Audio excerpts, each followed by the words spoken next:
of Lake Clark Shores. Town Clerk, would you make the roll call, please? Mayor Christy Mossbach, Here? Vice Mayor Gregory Freebold, Here. President Pro Tem Taylor Materio, Here. Councilmember Bridget Keating. Present. Okay. So I'd like to invite Pastor Stan forward. And Pastor, we would like a moment of silence for Chief England's stepfather, Tim Herring, who passed away on May 7th at the age of 89. And Damon Gammon's father, who also named Damon Gammons, who's our utilities director. His father passed away on May 21st at a very young age of 63.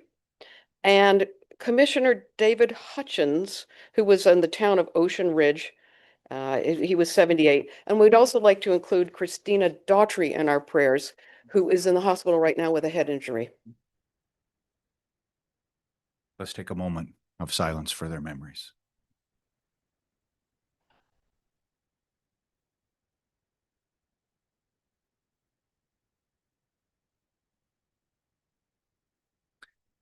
And may their memories be eternal. Let's look to the Lord. Lord, you have searched me, and you know me. You know when I sit and when I rise. You perceive my thoughts. You discern my going out and my lying down, and you are familiar with all my ways. Before a word is on my tongue, you know it, Lord, completely. And you hem me in, behind, and before, and you lay your hand upon me. Heavenly Father, in this place and in these moments, we desire your presence. We seek your knowledge, your wisdom, and give us good discernment as we desire to serve you, serve our community, and serve it well. In thy precious and holy name, amen. Amen. And the Pledge of Would Allegiance. you lead us in the pledge, please? I pledge allegiance to the flag of the United States of America and to the republic for which it stands, one nation, under God, indivisible, with liberty and justice for all.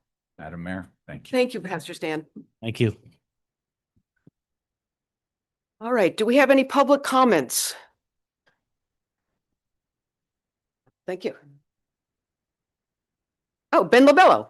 Does he come from? Hello, everyone. My name is Ben Lobello. I'm here representing Palm Beach County Fire IFF 2928 as a central liaison. Recently, we had our Fire Ops annual event at Palm Beach County headquarters where we invited local politicians to come to our headquarters to visit and go through our equipment and go through certain scenarios. Mayor Mossbach was there. We have a plaque that we're here to present. Excuse me, I'm a little nervous. Yeah, yep. Thank you. And I'd like to present this plaque to you also. Thank you, Ben.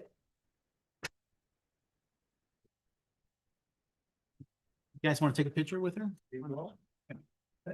Let's come up here, Ben. We'll take a picture. You guys come on up. Take a picture. Should we go down or? I stay? guess, yeah, you could stay up here. Okay. Nice. See, Pastor Stan, can you take the pictures? No, you come up here. Yeah. What are you, Can you take allergic this to picture? firefighters? This is a piece of a car that I cut with the jaws of life. Or should we- No, We're gonna have to. a little better. Maybe A little bit sideways, please them a little. All right. Sideways. Squeeze in. Oh, wow, that's a good looking group or a motley crew. Oh, that got him. Thank you. Thank you, Pastor. Thank you. Thank you. you. Yeah, that's good. Ben, that is really fabulous. Thank you very much. Of course. Oh, No. I will.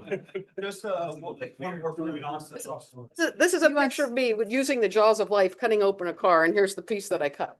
One more point also, we would have liked everyone to be there, but we are going to invite everyone to Station 93 for a luncheon and walk through the station. So we'll coordinate a day in the future and Awesome. yeah. Can we Thank- jump off a building? Again? Yeah. All right. Thank you guys for your time. Thank you. Thank you, Ben. That's very kind of you. Any other public comments? All right, may I get a motion to approve the agenda? I'll make a motion. All in favor? Aye. Aye. Aye. The ayes have it. May I get a motion to approve the consent agenda? I'm All in favor? Oh, sorry. So moved. second. Second. All in favor? Aye. Aye. Passes unanimously. Now we will have presentations. Last year at this time, when the lobbyist contract came up, we said that we would put it out for just in a spirit of seeing what's best in the best interest of the town. And so we have two presentations tonight. And I will invite Jeff Atwater to go first. And I will invite Mr. Pinsky to step out, and then we will invite Mr. Ballard to step out when Mr. Pinsky presents.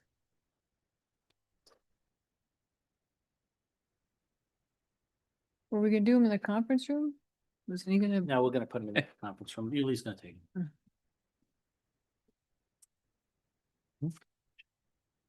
Sorry.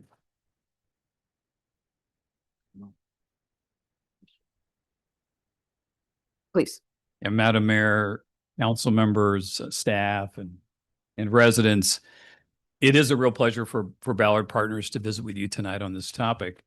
I am joined today by my partner, Matt Forrest, myself, Jeff Atwater, to share with you just a couple of things. We've just provided you with some information that was asked. Might we have some information to share with you? And there's just a couple of items I'd like to cover in person. And Matt will be covering a couple of items. And then if it's the pleasure of the council to maybe engage in a little give and take and some Q&A. So first off, again, it's a real pleasure to be with you today.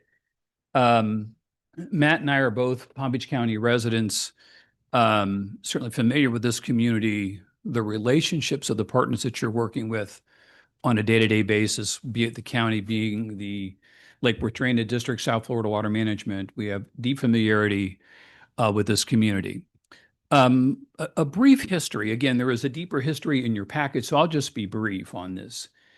In 1998, Brian Ballard, who had completed of recent serving as chief of staff to then governor of Florida,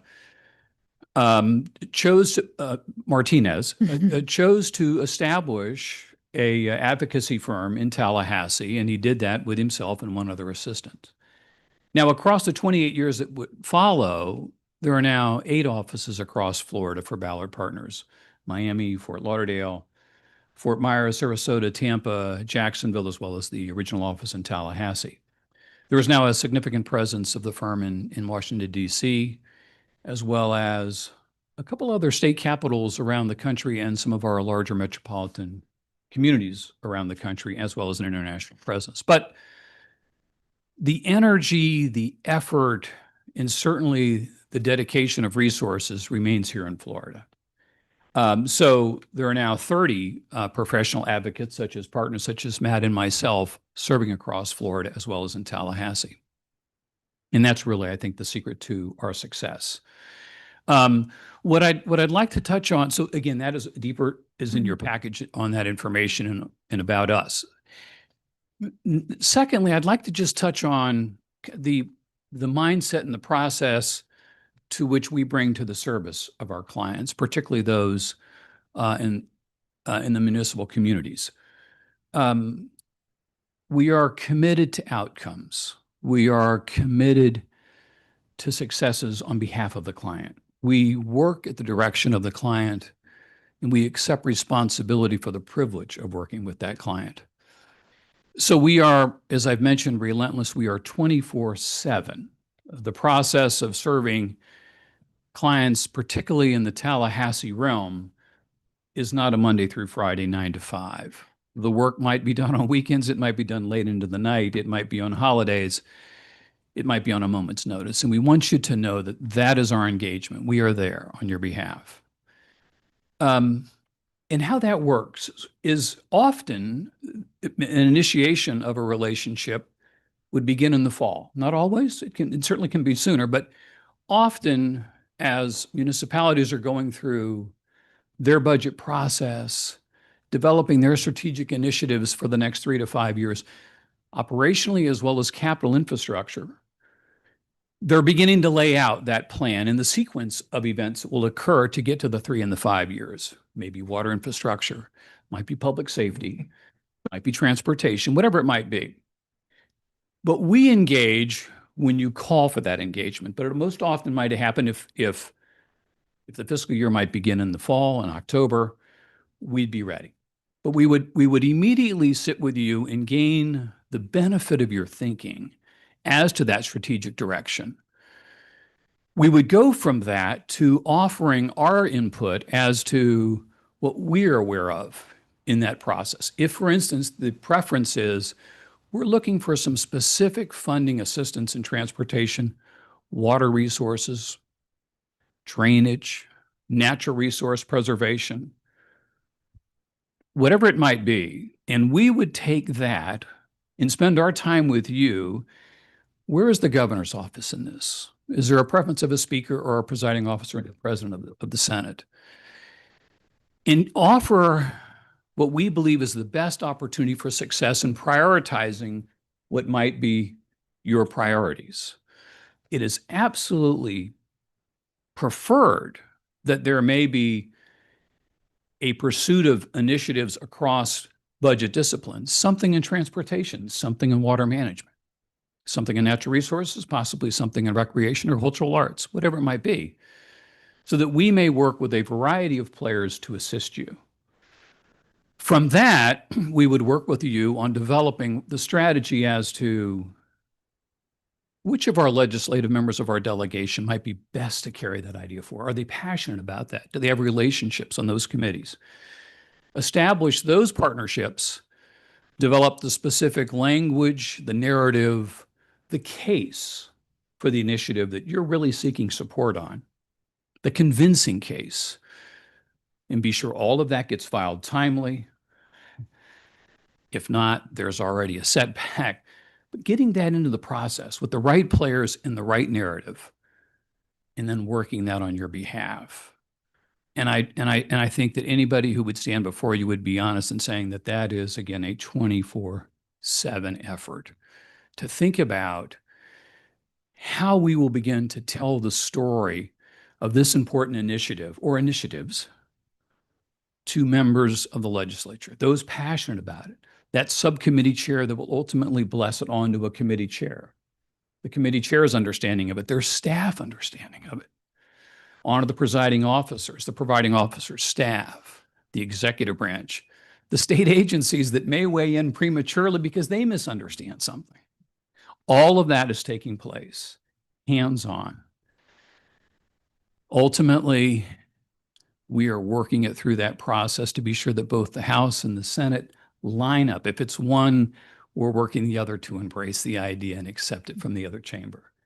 Ultimately, to establish a place for our client in the General Appropriations Act. It doesn't end there.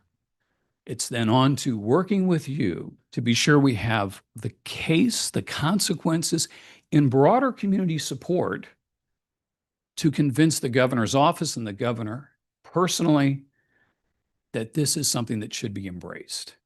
Often that can come with support from the Lake Worth Drainage District, South Florida Water Management, Chamber of Commerce, all weighing in to say, we believe that the town of Lake Clark Shores has something that is incredibly valuable to the preservation of our waterways, to our public safety, and we encourage you to get behind it. We don't want this to be by ourselves. We want to get the communities behind it. And ultimately, we make that case throughout the period of the veto reviews, and we do not rest until the veto letter is out and the budget is signed. That's our responsibility. And we take that responsibility quite seriously. In the end, of course, clients will measure us by our successes on your behalf, with you as partners. And again, we cherish that and we welcome that. The return on investment, the cost benefit analysis all comes down to, over time, can we provide greater response from the legislature or the governor, if that be our initiatives, than any compensation that we're receiving? And I can certainly tell you that our experiences, I cannot imagine or think of or offer to you a municipality that has not benefited greatly from the partnerships that we've had with them. And we take that, again, proudly and seriously. Next, I would just share this. It is not always 100% that your primary directive might be a funding request. It, again, might be, how can you help us with DEP on expediting a permit for something we are ready to move on? DOT, we are ready to move on. South Florida Water, whatever it might be, that is our job to work as your partner to expedite that work. And our relationships across the state agencies, I think, will reflect in our performance very positively. If we have the privilege of working with you, there are 3 names in your packet that would have the direct privilege of day-to-day operating with you. That would be our founder, Brian Ballard. His bio is included. It would be Matt Forrest. And because I have the microphone, I am telling you, he is the preeminent local lobbyist in all of Florida. Myself. And our bios are there, so I won't go into that. But the secret formula is it's the entire firm. The relationships of these 8 offices, permanent settlement in Tallahassee, that a subcommittee chair out of Jacksonville, we know. A chair out of Fort Myers, we know. Those state agencies that are ultimately going to weigh in to the governor as to whether or not the merits of what we are seeking are valued enough to be embraced, we know. That is the secret. We work as a team. We act as a unit on behalf of our clients. I'd like to pitch to Matt for a couple of minutes to maybe specifically walk through an example or 2 as to how this has worked in the past. And then again, if time, and if it be the pleasure of the council, to answer some questions. Thank you very much. Pleasure to be here this evening. Record. Yeah. Yes. Mhm. Might be the closest. For the recording. Recording. Anyway, it's a pleasure to be here.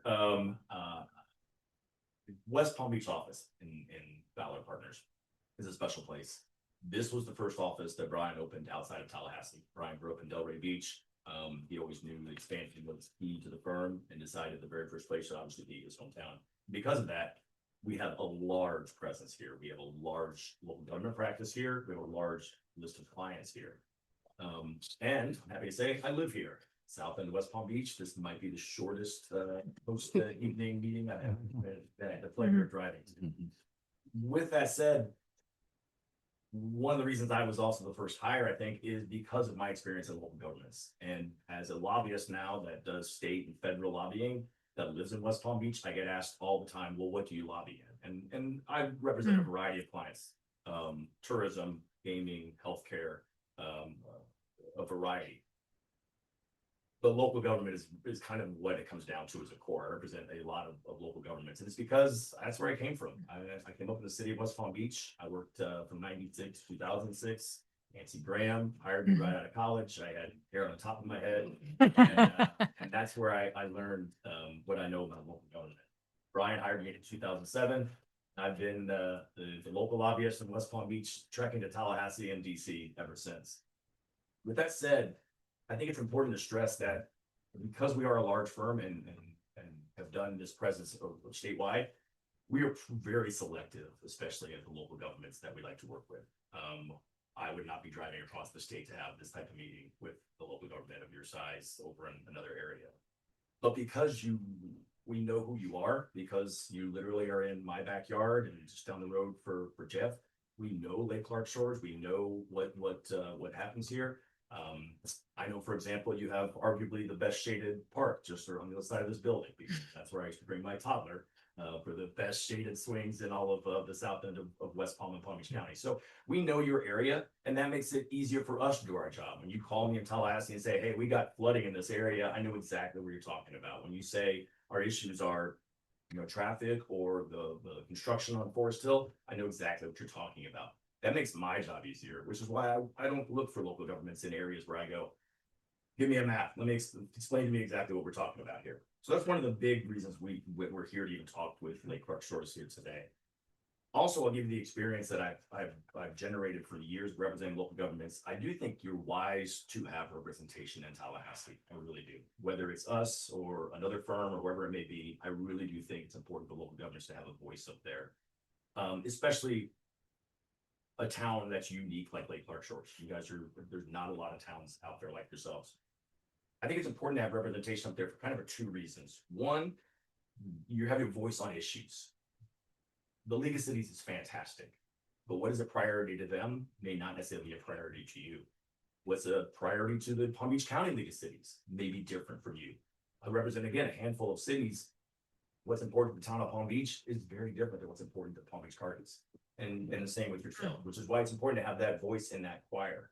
And of course, the other is obviously to try to draw down appropriations. If you can draw down any dollars from the state to help you with your resources, those are the two things. Now, with that said, I'll also tell you, everybody here, I get all the time, well, what do you need money for? What do they got money? It's chicken to the egg. There's nobody in Tallahassee standing on the street corner saying, hey, I got money for parks, and they got parks. And it does not work that way. But what we were able to do was work with you and find what has been successful and what has worked. And also where we know there might be some discretion. Sometimes I will have a chair say, Matt, water line list is over there. We got everybody and their mom's got a water project this year. He'll say, I do have a lot of discretion on transportation projects. I got a lot of road resurfacing money. Like, no problem. We got projects for that as well. So any way you can draw down dollars is always a great thing to do. One thing we also pride ourselves on is working with you, like Jeff was saying pre-session. I see too many local governments that look to Tallahassee for funding for their wish list. Or here's this huge project we can't begin to tackle. And what I would tell you to do first is actually look at your existing budget. Look where you're already funding. And if we can go find 50% of that funding up in Tallahassee, we've just freed up 50% of those funds for your town manager to do with whatever he wants. So don't just always think of it like a wish list. Think of all the things you're already doing. And if you can get half of it paid for by the state, then that gives you more discretion with your own budget. So looking at your budget, looking at ways to draw down dollars, obviously is going to be what eventually a lobby shop is always measured on. I'll also tell you right out of the gate, though, don't let anybody tell you it's guaranteed. It is hard. It is hard every single year. Nothing is guaranteed. We'll have clients that get 5-6 million one year and 0 the next. We'll have clients that land 6 things in the budget and lose all 6 on the veto list. It is a very tough competitive process. But hopefully you guys are baseball fans like Jeff and I are. Nobody bats 1,000, but I tell you what, you got to keep going up to the plate. You got to keep taking the swings. And each time you go up there, you give it your best shot. And with that said, our clients have a track record, and I won't bore you with all the numbers, but you can look at the proposal we gave you. Everything is public, everything's in the budget, so it's all out there. So you can look through and see the variety of things that we've gotten over the years. But another reason why I think it's important for local governments to have that voice in Tallahassee is not just to draw down appropriations. It's to avoid legislative policies that will have a far greater impact on your budget than an appropriation. This is, I'm sure, something your town manager is definitely sympathetic to and aware of. There'll be, I've had clients where, all of a sudden a bill changes an enterprise fund you have into not being an enterprise fund. You're like, wait a minute, if that has a bigger long-term fiscal impact to us than drawing down $500,000 or $1 million for a water project. If we all of a sudden, can't use, and again, I don't know, I'm not an expert on your needs yet, but sanitation is one, for example, that's come up in the past. All of a sudden they change certain things with commercial versus residential, and you're like, whoa, that's a big impact to us. Local business taxes. Every year there's a bill in Tallahassee to literally repeal and exempt prohibit the local governments from charging a local business tax. And it's measured very differently by every single town, but in some places it's significant dollars. So having a voice on those issues. Now, can we stop everything? Absolutely not. I'm up there with 2 hands trying to hold back property tax reform. But we're able to massage it. We're able to tweak it. We're able to move things a little bit here and there. We can give you examples where we've done that. And also, most importantly, we're your easy one quick stop to make sure your representatives and your senator know what you think. You know, when we can walk in and go, hey, Senator Bernard, this is what they think in your district. Here's where we are on these types of topics. Okay. And that I think is essential again. So you don't need to take the time to go, hey, we need to make sure our representatives know. At a minimum, Matt and Jeff have already done that. Some great examples of this, obviously, we've also just recently worked on, there was a local bill regarding the MSTUs. Most recently, I don't know if that necessarily impacts you. I think you guys already use Palm Beach County Yeah. Fire Rescue, but you have your own police department, right? Yes. Yes. And you're probably not looking to annex anything anytime soon, right? You guys are maybe exactly. There we go. So that was a bill I was very involved in recently that hopefully modified it in a way that everybody can get along with better. Another issue recently, mobility fees and impact fees. We had a big discussion and issue with the county on that for various local governments. And we're able to get that to another side of things. Another topic, which I imagine is probably near and dear to your guys' hearts, is the issue of vacation rentals. And whatever the policies are currently in Tallahassee and how those might change over the years.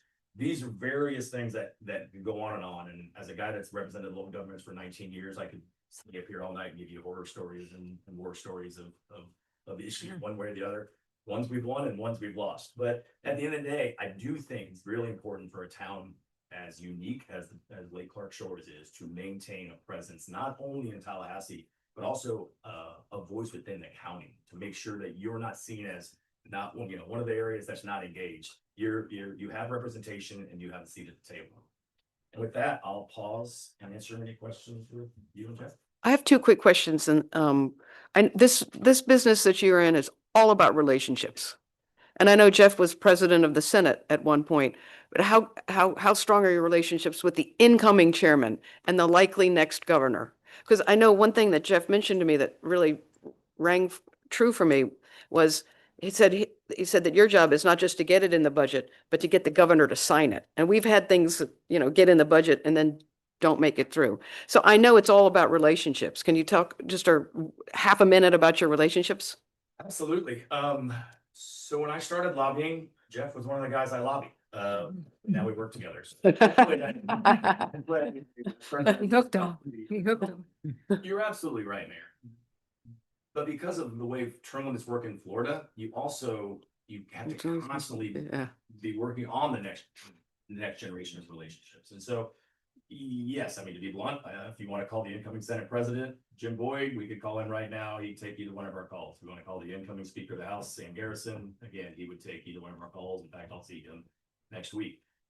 And further down the way, I can also bore you with who I think their next chairs will be. That's really essentially as well. Like if you can get to the sub chairs, to get the work done before it goes on the big guys list. Obviously, we are getting ready to start a whole new era in Florida and at the state level.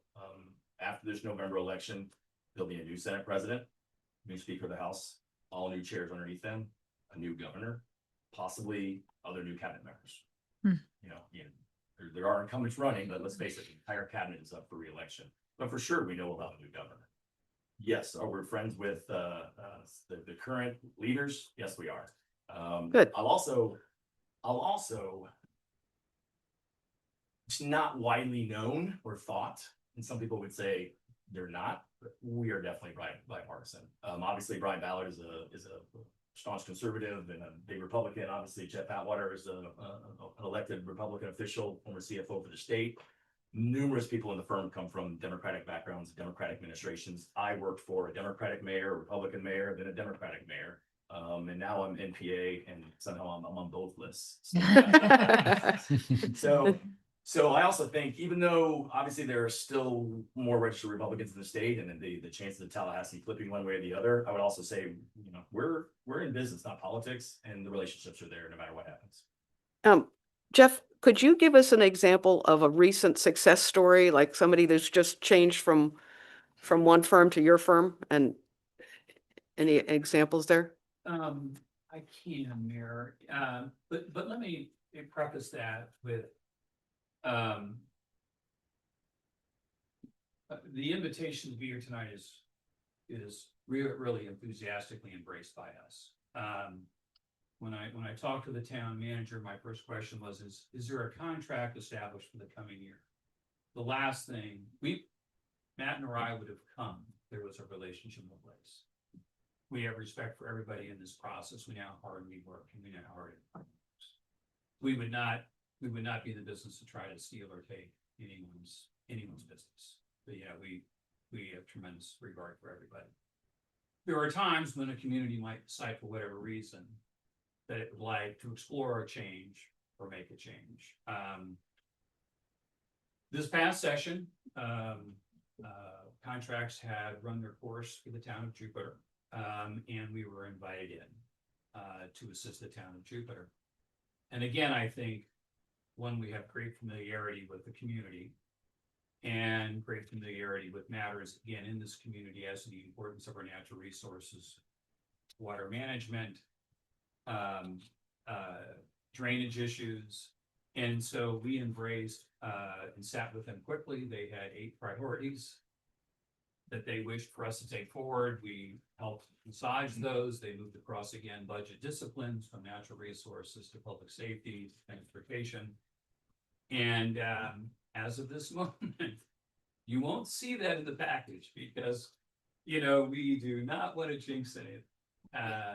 But if you were to see this year's numbers at the moment, and we are working closely with the governor's office, all 8 of those different items, probably totaling close to $2 million in all, in aggregate, passed through the General Appropriations Act. Are now, we have been assembling letters of support from chambers, Business Development Board, water management districts to support each one of those, so that, again, as they're being analyzed by the Office of OPD and the specific deputy chiefs of staff, so we're seeing these different agencies where they will be directly aligned to, that they see the importance of each one of these and the consequences of no action or a veto. So I would certainly hope that that might be of some value. Again, we have tremendous respect for who was representing Jupiter in the past. We feel privileged to be invited in for the opportunity to work with them, and we feel like at this point, they're very pleased. Now, I might also add, it was not just, again, as if that's a just, and I think Matt really pointed this out well, to every one of those initiatives, they were putting up local dollars. So for us to sit in front of a budget chair and say, of that $100,000 initiative, they're putting in $50,000. Of that initiative, they're putting in $150,000. Everything that was aligned was strategic, that they were already trying to find a way to the finish line. We hopefully will accelerate their way to the finish line. But they also had needs with trying to find relief for expenses as they are part of the Florida retirement system. And they felt like there were the documentation of certain employees that deserve to be in special risk categories, and we were able to help bring the Florida retirement system into a conversation and move those dates earlier. And so that was not at all a funding request, but that will save tens of thousands of dollars to working with the city on the Florida retirement system. Thank you. So that may be. Thank you. Open it up to questions. Good at the moment. I think it was very comprehensive. How many Florida clients do you represent? Florida clients or local governments, I hate to say it either way. I don't- No, just in Florida, you don't have I know, because you do more than just local governments. There's a lot of, what Yeah. other type of clients do you represent here in Florida? How about that? In Florida? Yes. So the easy way for me to do it usually is Palm Beach County. You start there. Work on it. Because you have that many all over Florida. Yes. Well, yes. Well, one, also everything is public. You can go on lobbyist registration and look at Brian Ballard or myself. Of course, yeah. I just thought So- since we're here and Yeah. it's all, everyone else listening too. So here in Palm Beach County, we represent Mox Palm Florida Institute, City of Palm Beach Gardens, Town of Jupiter, Village of North Palm Beach, the Palm Beach County Healthcare District, the Town of Palm Beach, Delray Beach, Boynton Beach, Lantana, the Rooney family, the Palm Beach Kennel Club, Jacobs family, Delaware North, So it's a lot. You have a lot of clients and not all of them fall under our category. Correct, yeah. The way I always describe it is best is like a stock portfolio.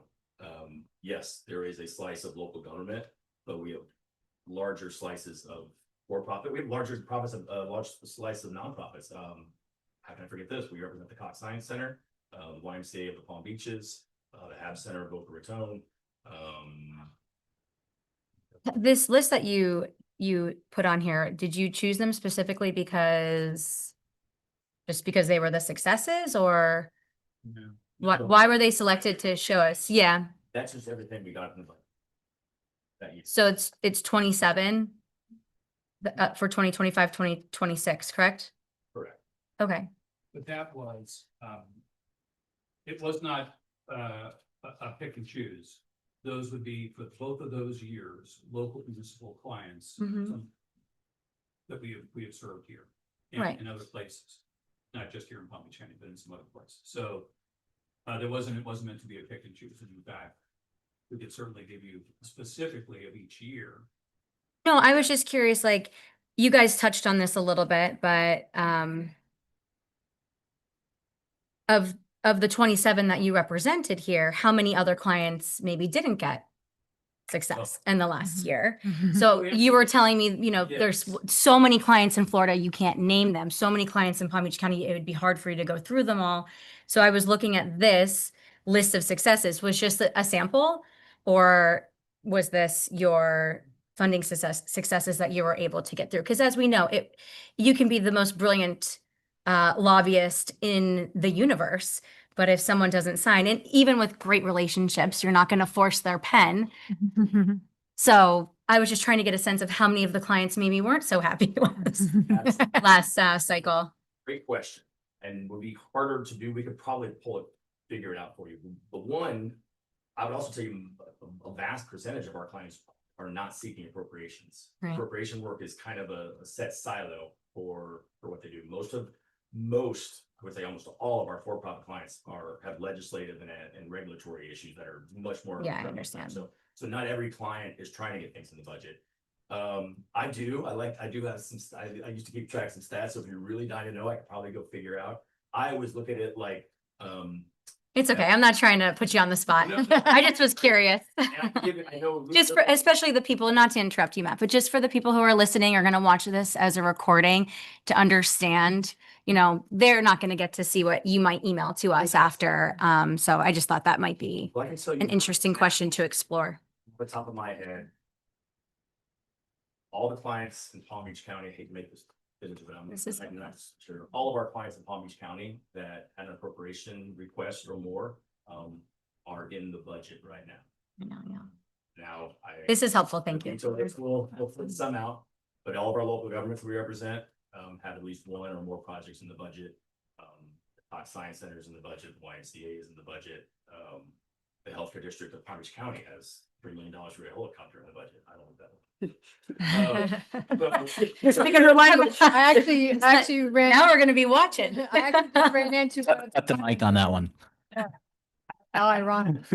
Like a lie, I'm worried about that. But, yeah, so we're doing really well right now. But again, I'd also stress right now, you've made it to the championship game, but if you don't win it, it doesn't mean anything. And we're waiting for that veto list to come out, which is why we're also very cautious. But if you really want to know, I could dive into the spreadsheets and figure it out.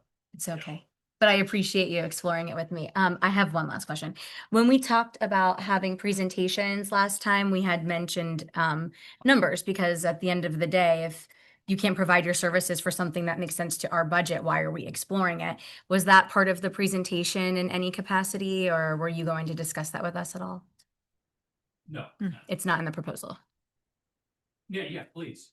In Press Pro Tem, it was not only because when the invitation came, it was, can you come chat with us? The topic would probably come up, can you come chat with us? We didn't want to be presumptuous in any way. And whether we passed on to another round and sat down and had that conversation. Well, I'm sorry that information wasn't passed along to you. No. It was, the assumption was made, the conversation, it will come up in the conversation, but we didn't be presumptuous in that. But let me first answer, as Matt mentioned, we don't bat 1,000. I've just shared with you some numbers over about 3 and 4 years of certain clients. And That's you guys great. are on there because this was the first year, and it isn't, we aren't in the end game yet, and so nothing about 26, 27 is in there yet. But I would certainly stack those numbers up against any in that effort. Well, we would operate under this, that an annual compensation of 72,000, and that is a $6,000 a month retainer. That we would again suggest to you, however you might wish to establish that and when to establish that. Would that be something that would be established in the fall? And again, I would say to us, and I believe that the track record would reflect that, the outcomes are what will matter. And that I cannot think of a valued relationships that we have the benefit of being a part of, that the that cost benefit analysis has not clearly been received by anybody that's been compensating this. Far enough, twice over, and you'll see in some of those numbers 3 times, 4 times over. If that's again, if that was their goal, if it was the specific funding initiatives. Understandable. Yeah, okay. Yeah, Thank you. I did very much appreciate your thoughtful presentation, both of you. If I could just add one point on that as well, I would tell you, much like I said, I think it's important for a town like a person to have representation. I also don't think you need to rush this decision. As I was saying, we're on the cusp of a new era. Unless you have something pressing at an agency right now, the legislature is, I hope, all but shut down until, primary and then the general. I would tell you, and I assume your fiscal year runs October 1. Yes. I would not tell you to rush into anything. You should talk to multiple firms. You talk to more than maybe just even the 2 that are here. It is tough to compare apples to oranges to pineapples. I mean, there are various differences to it. But I would tell you, don't make a rush decision. If anything, you can wait till October 1, hit the ground running with that new era like everybody. Thank you very much. Thank you. Are you all, this would be a big jump for us if we were to do that. Would there be any opportunity for stepping up into it? Like start, doing a step up payment plan to get us to your $6,000? Yeah, unfortunately, step up payment also, we can't step up service. We hit the ground running at the exact same level right out of the gate. We are different than other firms in the sense of there's multiple people on this team.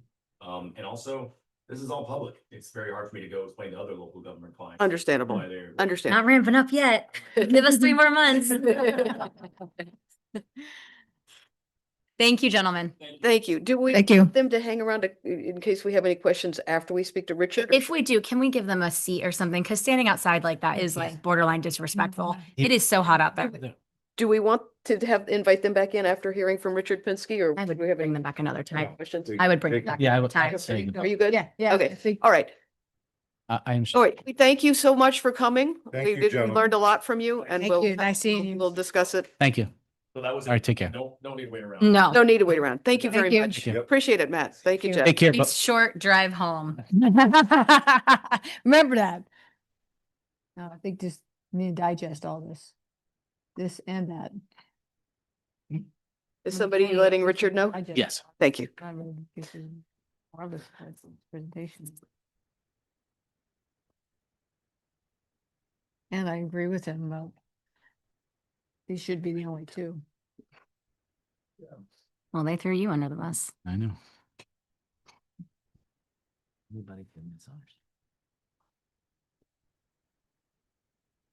How we communicate.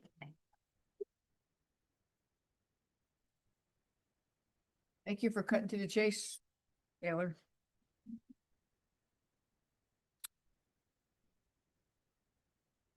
I could just read this and tell. Oh. All about this.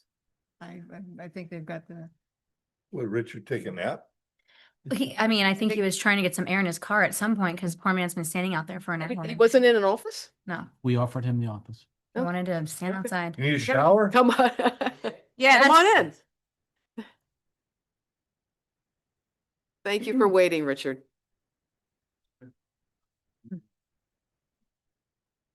Told you what? They would have voted for me.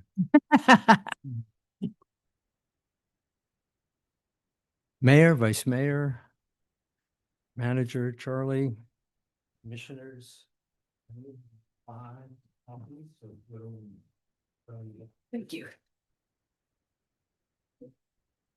I apologize. I thought I was here in time to get it electronically.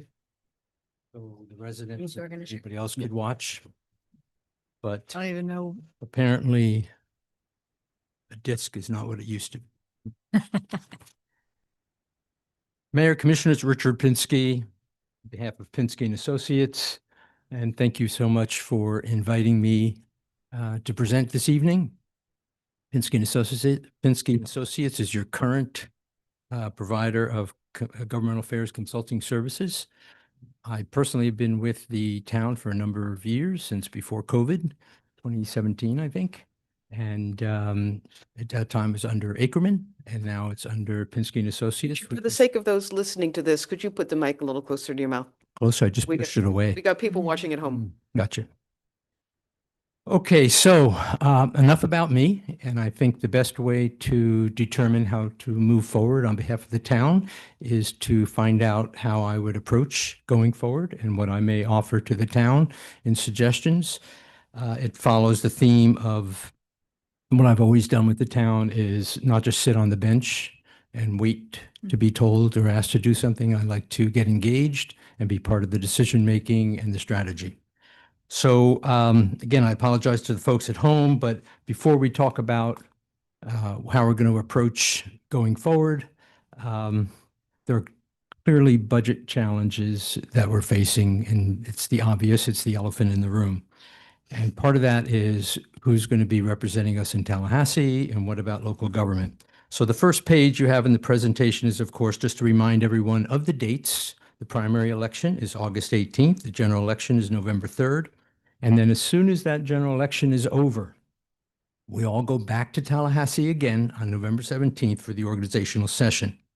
Following that organizational session where new members are sworn in, everyone is seated, they get their new room assignments, and they begin their committee assignments, the actual 6 weeks of committee weeks for House and Senate committee meetings and members begin. And that will typically be at least one in December, but certainly January and February are filled up with committee weeks. And bills are introduced, bills are heard, a lot of presentations, especially because this is an election year, meaning the 2-year cycle. Every House member is up, half of the Senate is up. And so that process of educating, particularly now, if that ballot measure passes, that it's going to be very interesting briefing sessions during committee weeks. And then, of course, on March 2nd, 2027, the bell goes off and the 60 actual days session begins, and we hopefully sine die and go home on April 30th with no more extensions and special sessions. The next page is who represents the town of Lake Clark Shores. Right now, of course, we have Mac Bernard, who's the incumbent. He is running for re-election. Right now, he was filling a 2-year term. And Jackie Green, Republican, taking him on. The other seat, Lori Berman, is of course retired. And so you have Rick Roth and David Silvers, former state rep and who represented town of Lake Clark Shores, is running for that seat. And then Tina Polsky has announced her retirement or departure from the legislature. And Lauren Book, former state senator, is running for that. And Jerusha Zita, who's a Republican, is running for that seat. So one of the challenges on the Senate side, whoever is elected, and if it's Mac Bernard again or Jackie Green, part of the challenge of going forward and thinking about Lake Clark Shores is the Senate representation. That Senate district that town of Lake Clark Shores sits in right now is shared by North Palm Beach, Palm Beach Shores, Riviera Beach, Mangonia Park, Lake Park, West Palm Beach, Cloud Lake, Haverhill, Glen Ridge, Lake Worth Beach, Palm Springs, Green Acres, Atlantis, Lantana, Hypoluxo, and Manalapan. Now, senators, particularly in this case, Senator Bernard, although he used to be a House member, was a commissioner, still considered a freshman. So new senators, particularly in the Democratic Party, have a challenge of how many member projects they can actually get introduced into the budget. And so when you have a lot of municipalities that are all asking for very similar things, water projects, transportation projects, and such, that it's a challenge. And so it's like having the old woman who lived in the shoe had so many kids she didn't know what to do. So it's very similar that how do you take care of all of the different municipalities as well as the county. Next page on the House side, of course, we have Deborah Tendrich, who has, I think, even though it's her freshman cycle, she has distinguished herself, and she's done quite well. And I'm really proud of everything she's accomplished, particularly this past session on domestic violence. But she's receiving more and more respect from her colleagues on both sides of the aisle. Little different. She is not qualifying, as you know, as this week. So far, she does not have a challenger. So she may be elected unopposed, which will help her prepare for next year that much quicker. We share in the House District 89, we share Cloud Lake, Green Acres, Lake Worth Beach, Palm Springs, and Atlantis. So little less. So here are the challenges. The next page, of course, is the state budget and what the downward trend is showing. And this is all part of how we're going to think about how we approach this. So the next page talks about the last 3 state budgets. You can see that in 23-24 fiscal year, the legislature passed a $117 billion budget, and the governor vetoed $510,000 out of that. The next year, the legislature came back asking for more. In 2024-2025, another $117 billion budget. The governor vetoed $949,000 out of that budget. So you can see the governor's intent is to bring that spending down. 2025, this current fiscal year we're in, just ending on June 30th, $115 billion budget, and the governor vetoed a record $1.351 billion, I'm sorry. And this year, the legislature passed a $114.5 billion budget. And the governor, it has been rumored that he expects to veto at least another $300 million out of that. Now, why is that? Well, that's because the Revenue Estimating Conference, the Impact Conference that meets regularly, made up of House and Senate, the governor, and all the sort of budget wonks, they get together and they forecast. So while Florida has been growing, and you can say this is also indicative of local governments, while Florida has been growing and income has been growing, spending has actually outpaced it. So if you have a income growth of, let's say, 5 to 7%, but your spending is at 15 to 20%, something's not going to happen. At some point, there's going to be a reckoning, and that has been the forecast. That's why the state has attempted over the last 2 or 3 years to reduce overall spending. So while the money has been there, and the money is there right now, they've used it to build up reserves, they're actually bringing down the spending. And that's what the governor has been asking for and encouraging and using his veto pen to do it. He wants that spending to match the income. He does not want spending to go above income. Turkey watch list came out today. I think I sent it around to everybody. They're predicting is $800 million worth of turkeys in the budget. Okay, the next page. So that makes chasing grant funding that much more of a challenge. Like Clark Shores, we've had a mixed bag. We used to chase the member projects, and we were pretty successful. Everything from Blue Way Trail, Pine Tree Bridge. We had some initial water projects in the commercial area. We've had success. But then a few years ago, the governor began the shift to agencies, did not want the member projects having to veto so much money every year because members were doing it that way. So they created the wastewater grant program, which eventually became the water quality improvement grant program. FDOT has a 5-year work plan. You can't just easily go to Tallahassee and get road money. It has to go through the county TPA. FERDAP, the Parks and Recs, shifting everything. So Lake Clark Shores, we felt which way the wind was blowing, and we began to chase the grants. I think we got one grant that we were successful on initially. And then a funny thing happened on the way. The legislature began in the last 2 years to reduce the grant funding. And they did not want, well, I shouldn't say that. It seemed as though they were expressing their desire not to have the governor control all the monies going to local governments for grants. And in fact, you'll see that this year they actually zeroed out the Water Quality Improvement Grant Program, zeroed out FERDAP, didn't even fund them. So while we were starting to zig, the legislature was zagging.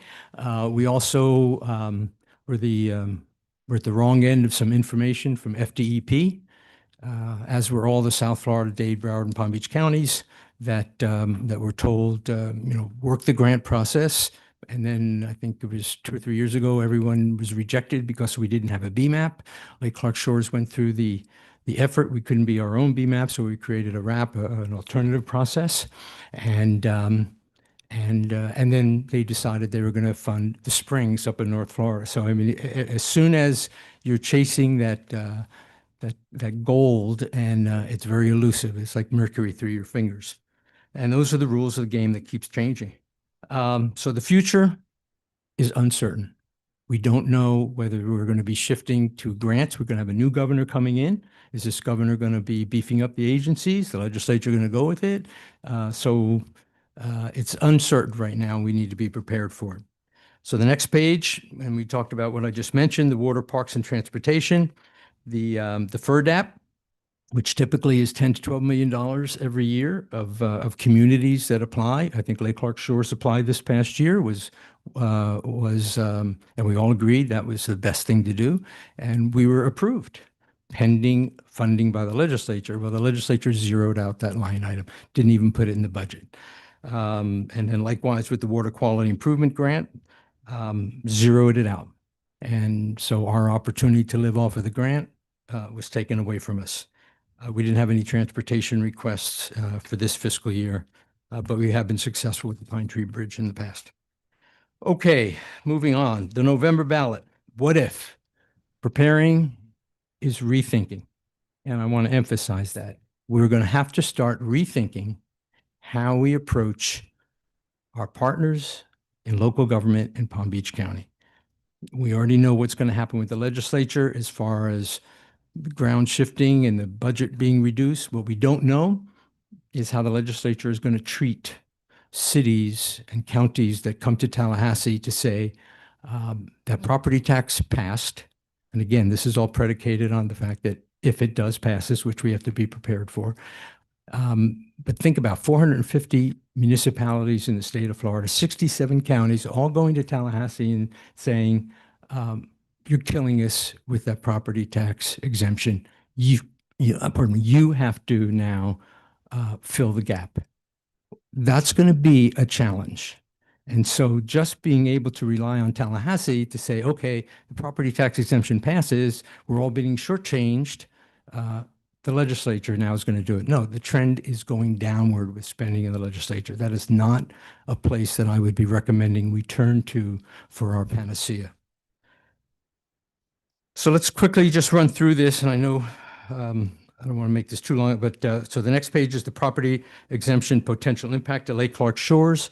I know you all know this. I don't know if your residents do. The millage rate we currently have in the town is 5.9. The number of homesteaded properties are 1,204. Currently, there's a $50,000 homestead, the Save Our Homes homestead exemption. That impact, which we live with every year, is around $379,000. However, if the property tax initiative passes, next year, next fiscal year, not the one coming up, but the next year is going to have a $1 million impact, negative impact to the town of Lake Clark Shores. The following year, when we go to $250,000, which is in the ballot measure, it goes to $1.5 million impact. That's somewhere between a 10 or 20% hit to the town of Lake Clark Shores. And then every year thereafter, there's going to be a cost of living further increase. So that 250,000 gets added on to the cost of living. So that can keep going up, that exemption. It's to be neutral as far as that $250,000. Not that inflation goes, you take it. It will never level out. It'll never level out. And then, of course, the fifth year impact that has not been calculated, and that is for new residents that move in if the ballot measure passes on January 1, 2027, they get the 50,000 for 5 years, and the fifth year, they get the 250,000. So we've not yet calculated new residents moving into the town of Lake Clark Shores. Sorry, say that again about the fifth year? So in the ballot measure, you have the 150,000 that happens the next fiscal year. Right? Then it goes up to 250,000 with an automatic cost of living. Yeah. And then for new residents that haven't been here. New for- residents, okay, Yeah. got it. Mhm. So anybody moving in new Here. that didn't qualify for homestead exemption, but started to. Mhm. Okay, so the next page, finding new revenue. So as you know, and I'm going to quickly run through this, Florida state budget is primarily based upon statewide collection of sales tax. We do not have a personal income tax. So the sales tax, purchase of goods, the dock stamps, real estate, the gross receipts tax on electricity and gas, the motor fuel or gas tax, that's a local option, the rental car surcharge, that we have a lot of that, and then of course the communication services tax. These are the main buckets that Florida gets their money from every year. And then we have, of course, the recurring spending and the non-recurring spending.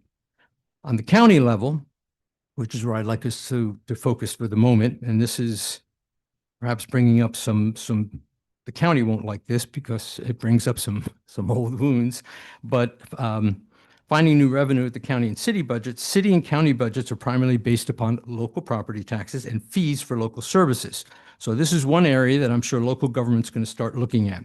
One is the local option sales tax. Right now, you can go up to 2.5%. Palm Beach County already put on another 0.5 cent. So Palm Beach County sales tax is actually 6.5% right now.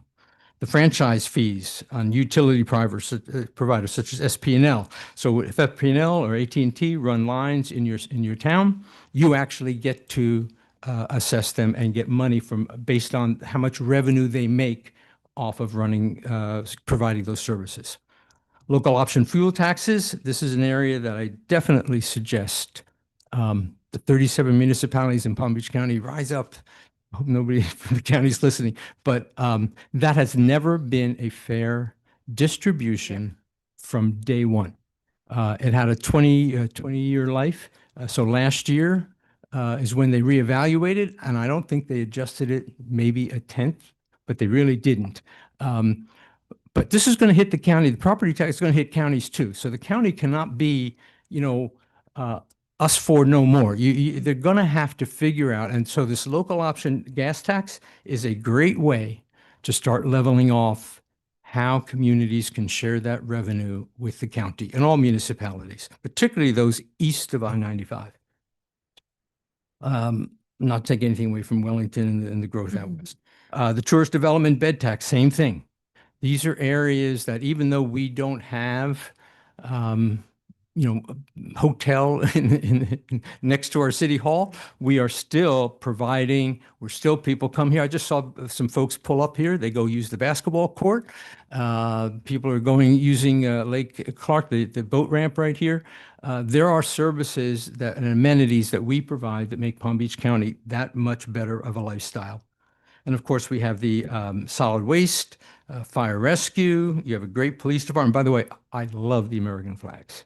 I don't know whose idea that was, but that's a great idea. You have immediately, when you pull into Lake Clark Shores, a sense of community. Stormwater utility fees, local business tax, formerly known as a license fee. We don't have a big commercial area, but there is there. And of course, building permit inspection fees. And then I put this one at the bottom Shall may. because and I'm glad we don't have this up on the screen. Where are we at? Okay, so one of the things we worked on, was changing the statute for the donut hole that we have in the middle of our town. We had to change the definition of enclave to take care of Florida Bango Road. But we did it. And everything was fine on our way to incorporating the Donut Hole residents into the town. And the county commission said no, which I came back, I suggested the next year as one of my suggestions. I said, let's fix the statute that puts a time frame on the county. Okay, so you only have 60 days to decide. If this is not an option, you have to do this, and which we can revisit. But I put it on here because that is approximately in last year's dollars around a $200,000 additional income to the town if you had those residents incorporated into the town of Lake Clark Shores. Not a lot, but when you're talking about over $1 million hit to your revenue, that money could mean something. I haven't calculated how much you're homesteaded, whatnot, but I would guess that the county, who's going to also get hit hard, $349 million, are they really going to want to provide the services, and what is it costing them to do that? And we may be able to have a cost benefit analysis that shows it is beneficial to those folks to be in the town. For a subject for another day. So the outlook for the future, last page, we cannot do business as usual anymore. We can't be, I know, let's get Mac Bernard and Deborah Tenders to put a member project in. I mean, those days, until we see something different, it is clearly changing. I don't know how we're going to work things out with the county. I don't know what other municipalities are going to be doing, but we don't know yet what is going to happen. I do know it's not going to be business as usual anymore. Also, know your residents. Let's not guess. And if that means surveys, I hate living by surveys, but it's a good way before we do something to increase our revenue or adjust our revenue that we want to make sure that we have widespread support. You got to get in the game. You're obviously going to continue with representation, whether it's me or another firm. And that's good. You got to be in the game, but you also have to be in the game locally. You've got to be able to be active locally because that's where a lot of these conversations are going to take place. Be flexible and be creative. And with that, I close. I think those guys answered all the tough questions, so I'm open to any easy questions. Thank you, Richard. Thank you very much. I have just one question, and one comment and then one question. I want to thank you for your really thorough weekly, regular updates. You've really kept us well informed. Can you give us a spreadsheet or just a verbal list of all the appropriations and grants that you've been able to bring to Lake Clark Shores in the last, say, 2 years? Last 2 years? 3 years? You Yeah, 2 pick. years. Other firm gave 2 years us has not been good. 2022. Yeah. So, yeah, I can do that. That's fine. Sure. But going back to like 2017, we started the first appropriation, I think was, but I'll give it to you, was the $250,000 to do the Blue Way Trail lift We got Is it good? 250 for the Blue Ray Trail? for the feasibility study. That's why, I'm sorry? for the feasibility study, that's why Oh, okay. we have proven that it's feasible.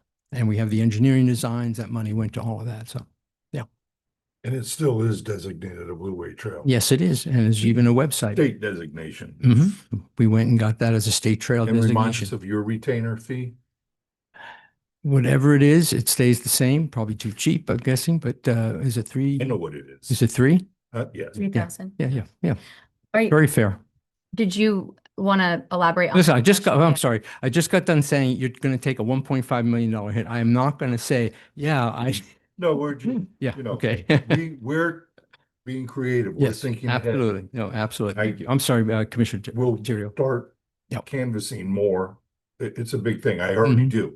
I Right. already have. It's a small, big place on top of. Yeah, and when we have our barbecues every year, I mean, that's a great way to hand We're out a gonna little survey and have have to be people drop very it. Creative. Yes, in what we do absolutely. Here for the future of the town of Lake Clark Shores. 100%. Not just next year, not the following year, 100%. but in 10 years and where we're going to land in all of this and still maintain our little slice of heaven here. Can't wait till we open your time capsule in 2030. I can't remember what was in there, Richard. I have questions before we Yeah. let you run off. Unless someone else wants to go ahead of me. No. Go ahead. Okay. what was the dollar amount for the bridge? First of all, I can't remember what we actually. I think we got initially we got a 1.3, maybe a 1.5, and then we followed, 600. and then we followed up with a 600 because We asked for that. and We had- That's what we got. We got. we had better. an overbid. So we had to go back and get an additional. We asked for another. Yes. We did get additional Yeah. appropriation there, but he beat us, which was highly unusual also. Yeah, which we That's tried the to second time explain, around. right, which we tried to explain. No, you've already funded this project, Sure. but that is the unpredictability. Sure. Unpredictability. I was just looking at, we received a comparison. Obviously, everyone heard the presentation before. And one of their largest clients, the town of Palm Beach, in the last 3 years, they received total 442,000. So I think considering, and one of the things that I think is very interesting about our relationship with you, and thank you so much for such a Lake Clark Shores focused presentation and all of your incredible history with the town since 2017.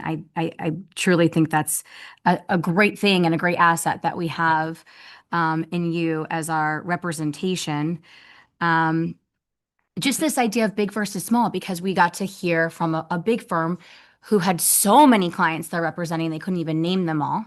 We did see their 27 appropriation successes. So many partners and team members. I've always approached things from the idea that if you're in a smaller firm, but you're like the top dog, then you're probably the priority. Whereas if you're paying a big firm, the smallest retainer they require, that you're probably not getting the same level of attention. I don't want to say they're not going to give us the best services, but I just wanted to call that to everyone's attention on the dais, but also listening to the presentation. I don't know if you have any other thoughts on that and how you've been able to service the town. Well, first of all, the town of Palm Beach needs that money. I would say that, first of all, the town of Lake Clark Shores now is my only municipal government. I eat, sleep, drink, focus on Lake Clark Shores. I am always thinking, what can we do? And that's why I'm not necessarily sending weekly updates to send weekly updates. I'm sending information that is news you can use, because I'm looking at it. It's like looking at the market. You always want to see who's doing what, how are things happening, and that's why I send that information out. So, like the Turkey Watch, interesting. Yes, it was a banner year. Everybody got member projects. But there's $800 million worth of turkeys in that budget. And I don't think the governor's just going to ignore that. So it's way to get your thinking cap going. So it is my only municipal. I intend to keep it that way. And How many times have you been you to are my top, Tallahassee? you are my top dog. How many times have you been to AWG. Tallahassee on our behalf in the last cycle? Whenever they are in Tallahassee, I am there every single day of session, every single day of committee week. I was up there for redistricting, although we have nothing to do with it, but I went up so I could talk to the budget chair in the Senate, Senator Hooper, about Lake Clark Shores. That's why I was up there, because they're all there twiddling their thumbs, waiting to vote on the redistricting plan, which is a great time to catch them and go, okay, let me tell you about the project. Let me tell you what's going on. I really thought we were going to get the drinking water one in at the last minute. And I know Mac Bernard tried, but it wasn't to be. My last question for you is, there was a lot of emphasis in the last presentation about relationships. Obviously, if you have 100 team members, 75 team members, every one of them must have, a handful of valuable relationships. I don't know if everyone on the dais or even the people listening know about your history and your relationships with those, your bipartisan relationships with the people that you're working with in Tallahassee. So I just thought maybe you could elaborate on that. Thank you very much for the question. I got to always think about it. I think this is going to be something like my 43rd session. And I usually pride myself in outsmarting people by the rules and what I know, because there is a lot of pay to play that goes on nowadays, and not much is done, unfortunately, on the value or the merit But I learned the project. And I learned about the drinking water project, the asbestos pipe breaking down. I know intimately every detail of the sewer spill, of our septic to sewer. Why? Because when you're in Tallahassee, you never know where you're going to be, who you're going to talk to, and you have to be ready on the spot to explain and sell what you're asking. And so that's why it's important. It's just not a matter of walking in and saying, hey, this is what I need. It is understanding what it is. So I also try to make sure no one knows what my party affiliation is. And I get along with Representative Tendrich. I get along with Senator Bernard. I get along with the Republicans in the delegation. And you have to do that. It's part of the trade craft. How many clients do you represent in Tallahassee? Right now, I have here in Palm Beach County, I have the Port of Palm Beach. I have Safe Harbor Marinas. I have Lake Clark Shores, and there's another one in Palm Beach County. I'm forgetting. And then statewide, I have a domestic violence foundation. I've got the Florida Council on Compulsive Gambling Prevention, not for gambling. I want to make sure I'm clear on that. It's a tongue twister sometimes. And I know I'm forgetting, and then I know I'm forgetting a few. I think there's about 8 or 9 clients. And your prior firm that you left just a year ago, how many lobbyists did it have? Only you? Oh, That's one of the reasons why I left. So when I started with Ackerman back in 2011, we were one of the top 5 lobbying firms in Tallahassee. We had a number of folks depart when the Ballard firm started expanding into Miami. I did not choose to go to Ballard with promises that Ackerman was going to be beefing up their lobbying and open offices in the state, and I was the last man standing. I turned the lights out. thank you. I'm Question? good. Yep, I'm good. Okay, thank you very much. Thank you for coming. Thank you, Richard. Take care, Richard.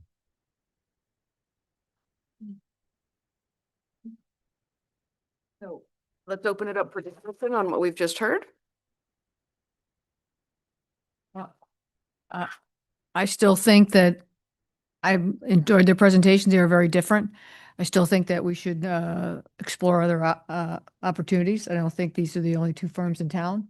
Just like the lobbyist said, that we have time, that not to rush into this decision and take it lightly, especially with all the tax reform issues on the table and many other things.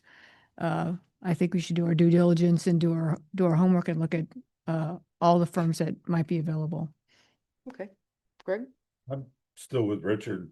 We can't afford the other guys. And when you see those numbers, you better start thinking way, way ahead of where we're gonna start spending money. And then money we don't have will come down the line too. So, I mean, he's got plenty of experience and we've been going a long time. Not that the other guys aren't valid either. They're just, it's the same way. We're gonna be a small fish in a big old pond. And right here, I know if I pick up the telephone and I call Richard, he talks to me right away or calls me back within a matter of an hour and my issues are resolved. So I would say from a budget perspective, 72 versus 36 is a no-brainer. So that's my thought. I believe the statement the other firm made along those lines was, you call us when you need us, not the other way around. Right. So, No, they're highly responsive. I know Jeff. yeah, and I'm not trying to knock them as a firm. I know all of them very well too. So I know they've been very successful. I don't want to jump over your spot though. No, go ahead. My concerns here is sort of this precedent that we're setting when we've had a lobbyist and representation that's been successful for us, in some cases more successful than Ballard Partners with some of their clients based on the paperwork they gave us this evening. And for some reason, we're saying we want to not move forward with you. I just don't see what the disconnect was in him not being successful, or it's like we're firing somebody that was actually doing their job. So I don't understand why we're exploring it when we have someone at literally our beck and call who works well with all of us, who works well with our town manager, unless Joe, there's something I'm missing that you are gonna say there's been this horrible working relationship with Richard and No, you've been to Tallahassee with him how many times? even before I worked here. Yeah, many years. Yes. I mean, I think there's something to be said about having representation that knows this town, respects this town, and has worked successfully for this town. So I don't understand the need to explore somebody new, especially when we know we can't afford it. And that would be doing this town a disservice. There's also a lot of other very pressing issues, and now we're talking about going on multiple meetings, spending hours and hours of the town's time for them to tell us they're going to charge us 2 and 3 times more than the current lobbyist that we have who gives us his full attention as a municipality. So that's my thoughts on it. I would agree that Richard works very hard for us, but we're not paying for hard work, we're paying for results. And I think it's been a number of years, literally 3, 4, 5 years since he's last brought in an appropriation for us. 2 So years. what did he bring in 2 years ago? Oh, it's been 2 years since he hasn't. The bridge was That was like 2021 or 22, the Oh. bridge money. was- 22, I think. A lot of the You projects. get it in a different, the budget cycle. How they distribute the money is tricky too. That's what happened. It changed. Was Dan still here when we got that, or were you here yet? Yeah, I think it was just on the cutoff there. Just. But we just got the between money last year. No, and I don't take that statement lightly either.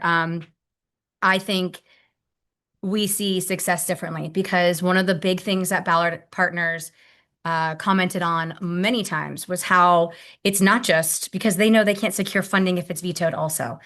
There's no difference in what would have happened in the project that we're asking for. No relationship is actually going to stop when they're redlining all of these items. I mean, I know people who have fantastic relationships in the nonprofit sector. It didn't matter. They cut all museum funding. So the relationships don't mean just because Jeff Atwater might know the incoming governor more than Richard. And I'm not saying he does. Richard might know that person very well. I think Richard has demonstrated a tremendous amount of success for us historically and works hard and is affordable. So I think he checks all of those boxes.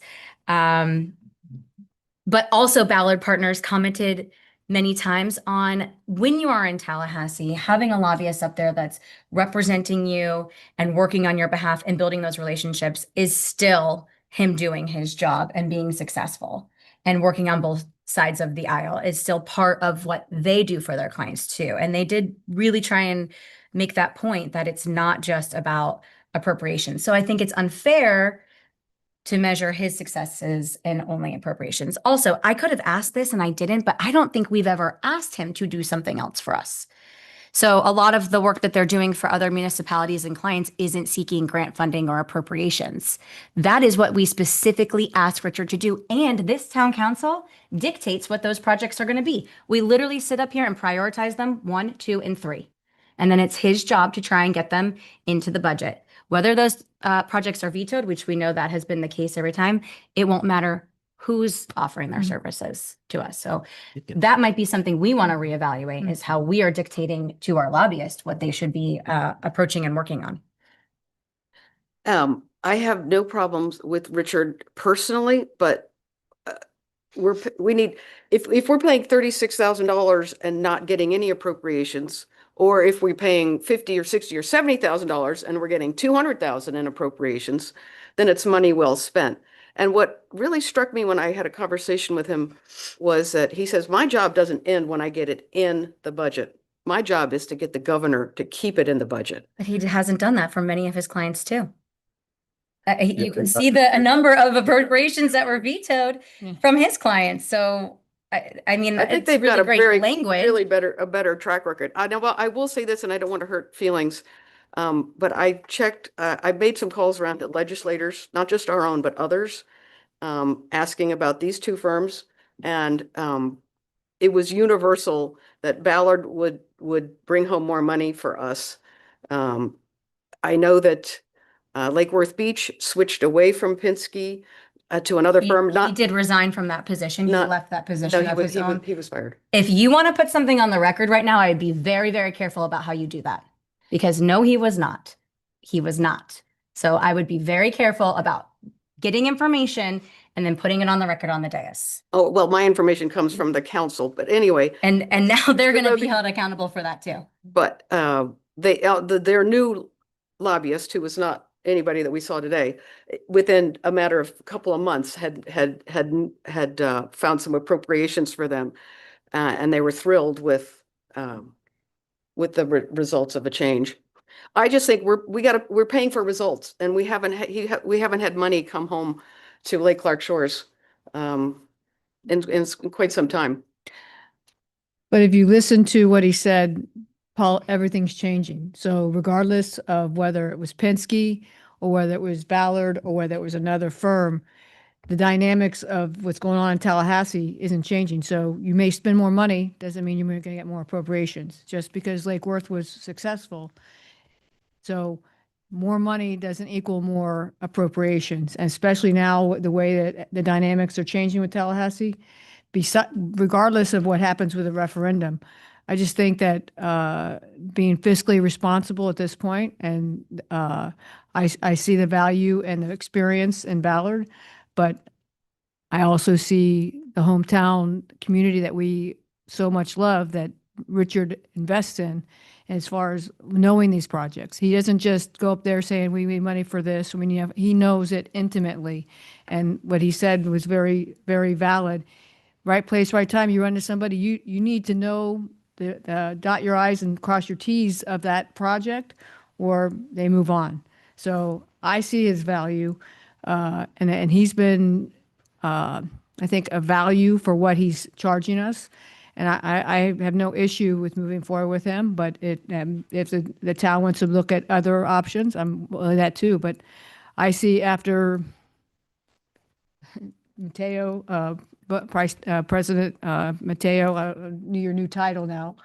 I don't know. Has Am I? has Same spot. as educated and as elaborated more on the value of him and the other organizations. I just think that we're going to get that hometown isolated, more dedicated service from Richard, especially at his value. Question what- to the what- attorney, if I may.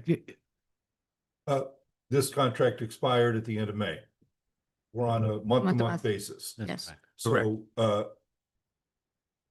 we in a position right now to make a motion? I don't need to see other firms. It's a waste of their time unless we got another firm that's gonna come in under 36,000. I would never vote to go to 72 over 36 with somebody we've had a relationship with. So that's nothing against any of the other players. I want to try to figure out what we're gonna do about $1 million. So Mhm. can I make a motion right Can now? I- Can I make, Yeah. can I make a comment? Oh, well, I'll make a motion and you can discuss it if you'd like after we get a second. But go ahead. You want to let our lawyer And answer the question? Answer is yes, you Guys, have the ability to make that motion. Charlie, I'm like a good attorney. I don't ask a question I don't know the answer to, I but I'm not. I'm just a bug man. Oh, one idea that is we don't need a lobbyist in July, August, and September. We could save $9,000 right there. No, he's not No. gonna do that. No, I'm not It's saying, I'm saying that disrespectful. could help us afford the next guy. And it doesn't even have to be Ballard. I mean, somebody mentioned Gray Robinson, but I only got to speak to them today. I just think we need somebody who could bring home Well, the bacon and And we have somebody who's somebody who got- has. No, he hasn't. He He hasn't. he has, and if you want to ask him for an actual spreadsheet. I did ask here- him. He They're did- debating. He didn't understand what you were asking, but why don't you ask him to email you and the history I of the think it's been town? 4 years since he brought any money home. Joe, what's your opinion? When's the last time he got an appropriation for us? Well, I can talk about money, but let me talk about the first question that Taylor was asking me because I didn't answer it.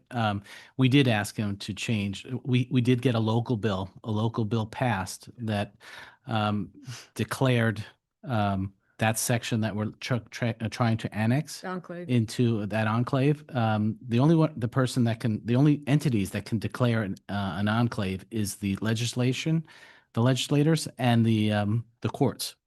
And they actually changed the definition. which I was very So, surprised. so he got the definition changed and passed a local 6 bill. years. Right, but so he got that passed. He also did something with the donut hole, and he was also checking to change the language where the county commissioners, it says right now they may approve the interlocal agreement for annexation. He's trying to get it to change to shall. Thank you. So we did have asked him. That was asked in your question.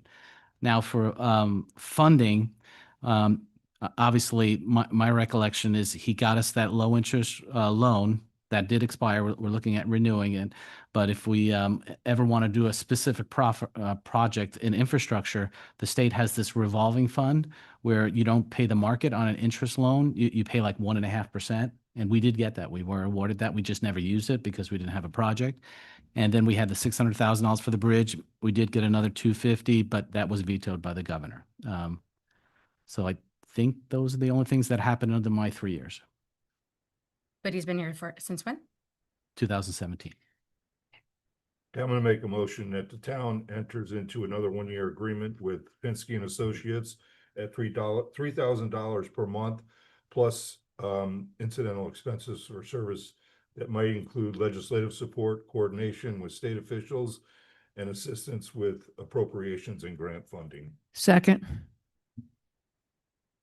With all due respect to Richard, I would like to pursue other options besides the two that we met tonight.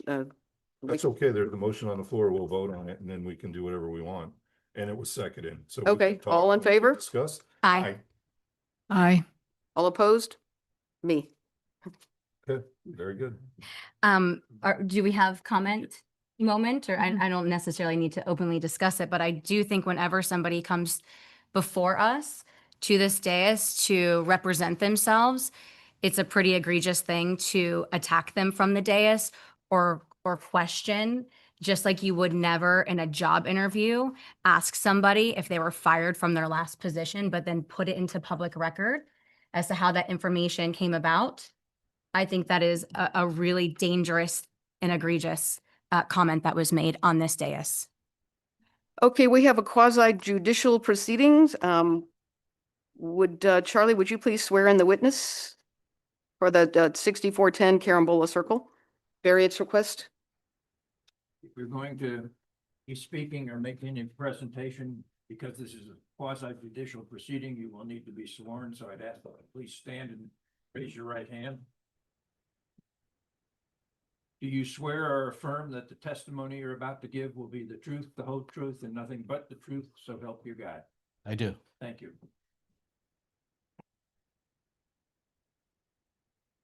You want to ask for disclosures? Yes. Couple things we got to do.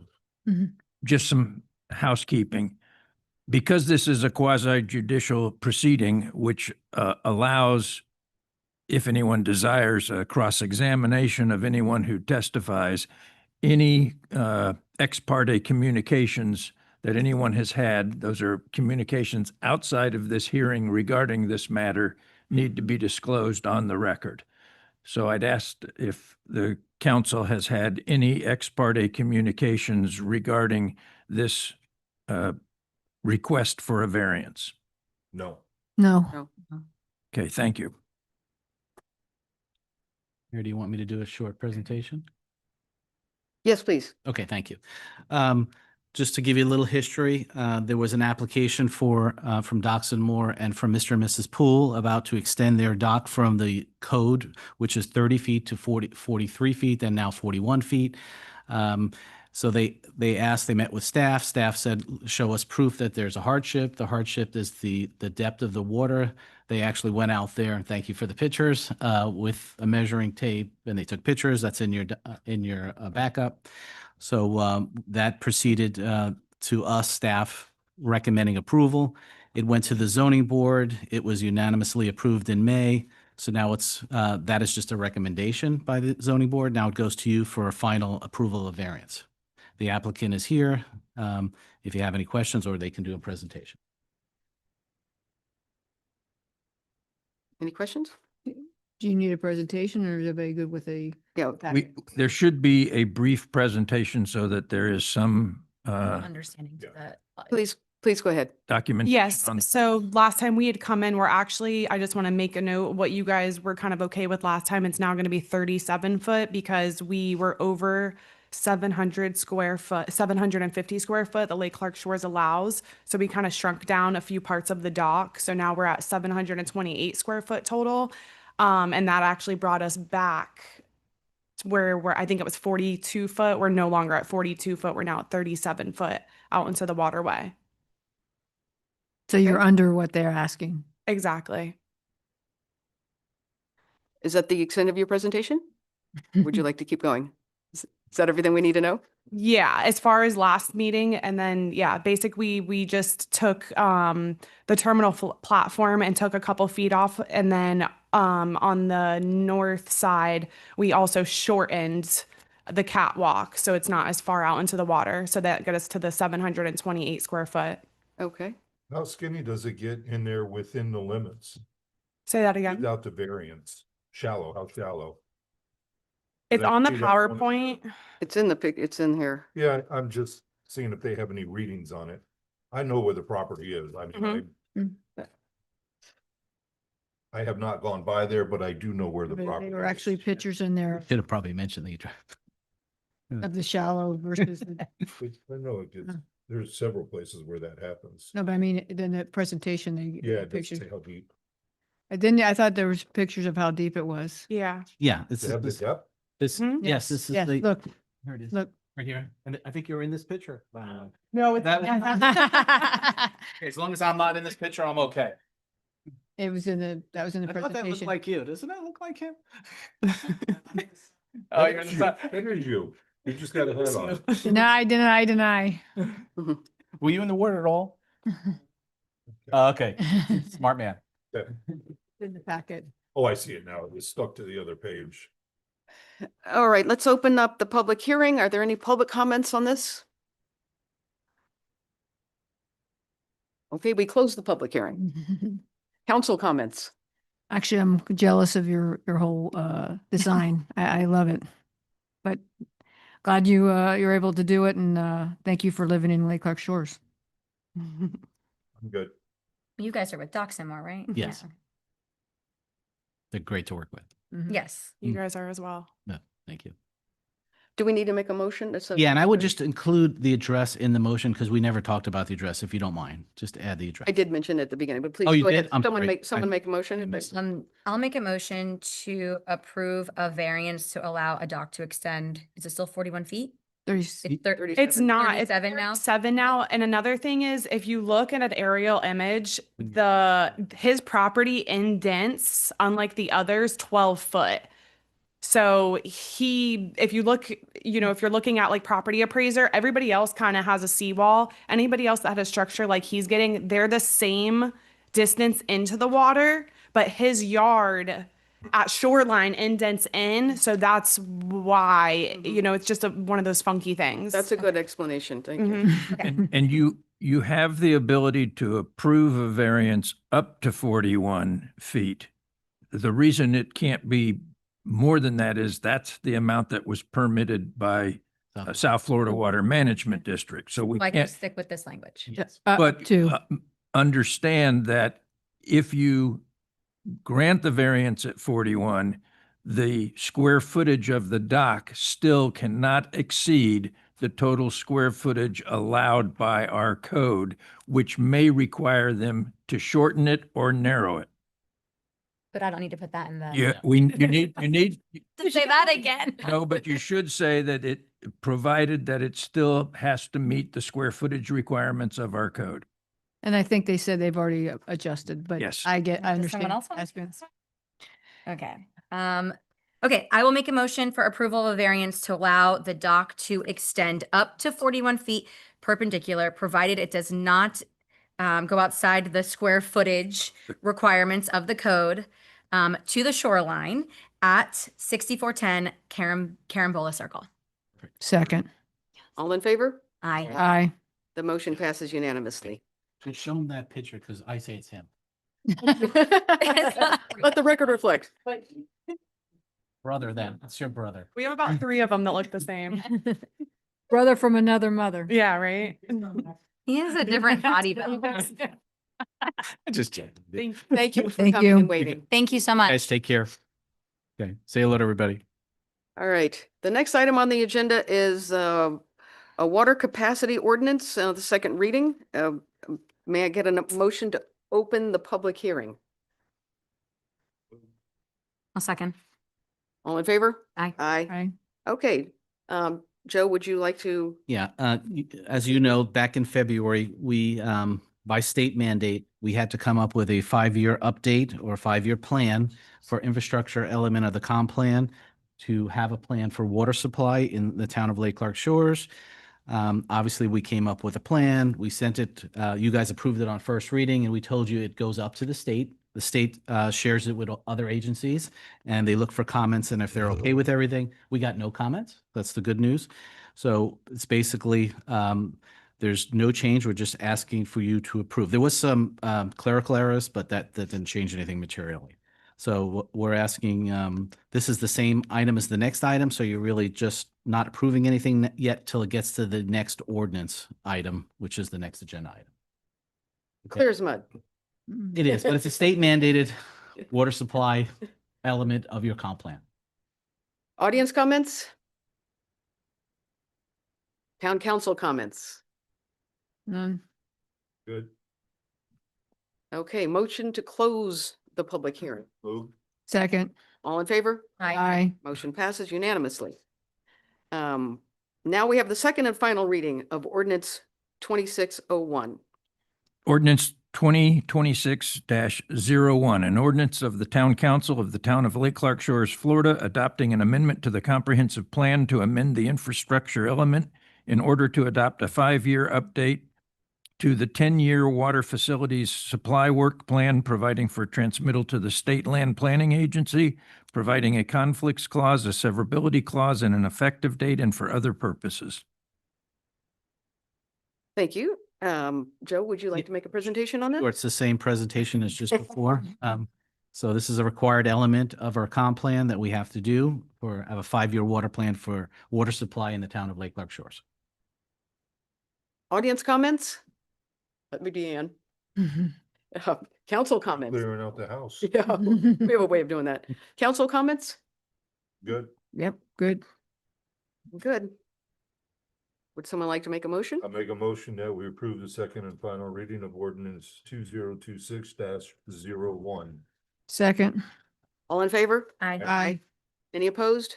Motion passes unanimously.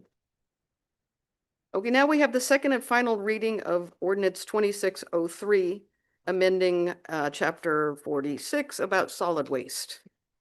Ordinance number 2026-03, an ordinance of the Town Council of the Town of Lake Clark Shores, Florida, amending Chapter 46, Solid Waste, Article 1 in general, Section 46-13, Bulk and Vegetative Waste of the Code of Ordinances of the Town of Lake Clark Shores in order to provide that vegetative waste and yard trash shall be placed for collection not earlier than 72 hours prior to collection, providing for inclusion in the Code of Ordinances of the town, providing a conflicts clause and a severability clause, providing an effective date, and for other purposes. Joe, do you have a presentation? Yes, this was passed last month on first reading. It basically changes vegetation and yard waste from a 24-hour period to 74-hour period, a 72-hour period. And this is same as you approved on first reading. Audience comments? Ann, please, what would you like to tell us about that? Hold on, we're gonna bring the, Bring your mic.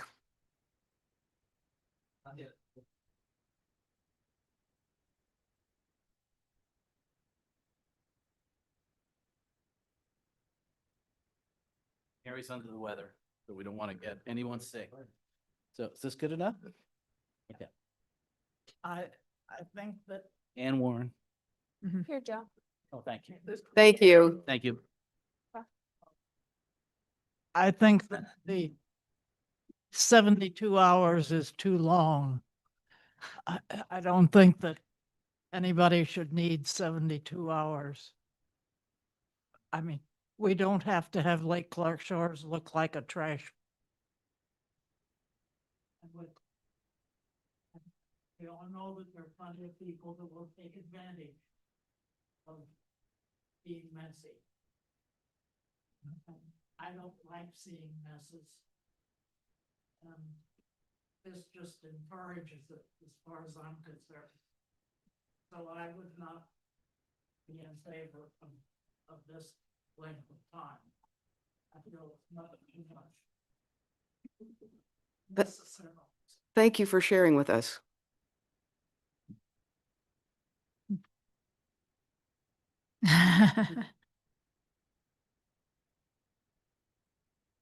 I'm sure you've got some council comments. I bet you've got something to Yep, say. I have some comments.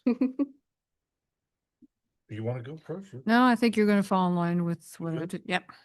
Okay, and I agree with you to a degree. The problem is on the north side, they have different pickup dates. The second problem is you drive around right now, I can tell you there's 25 piles that were established today. We need to have some enforcement too. It's been talked about, it's not happening. And then what happens is you get the folks that don't want to see that riled up.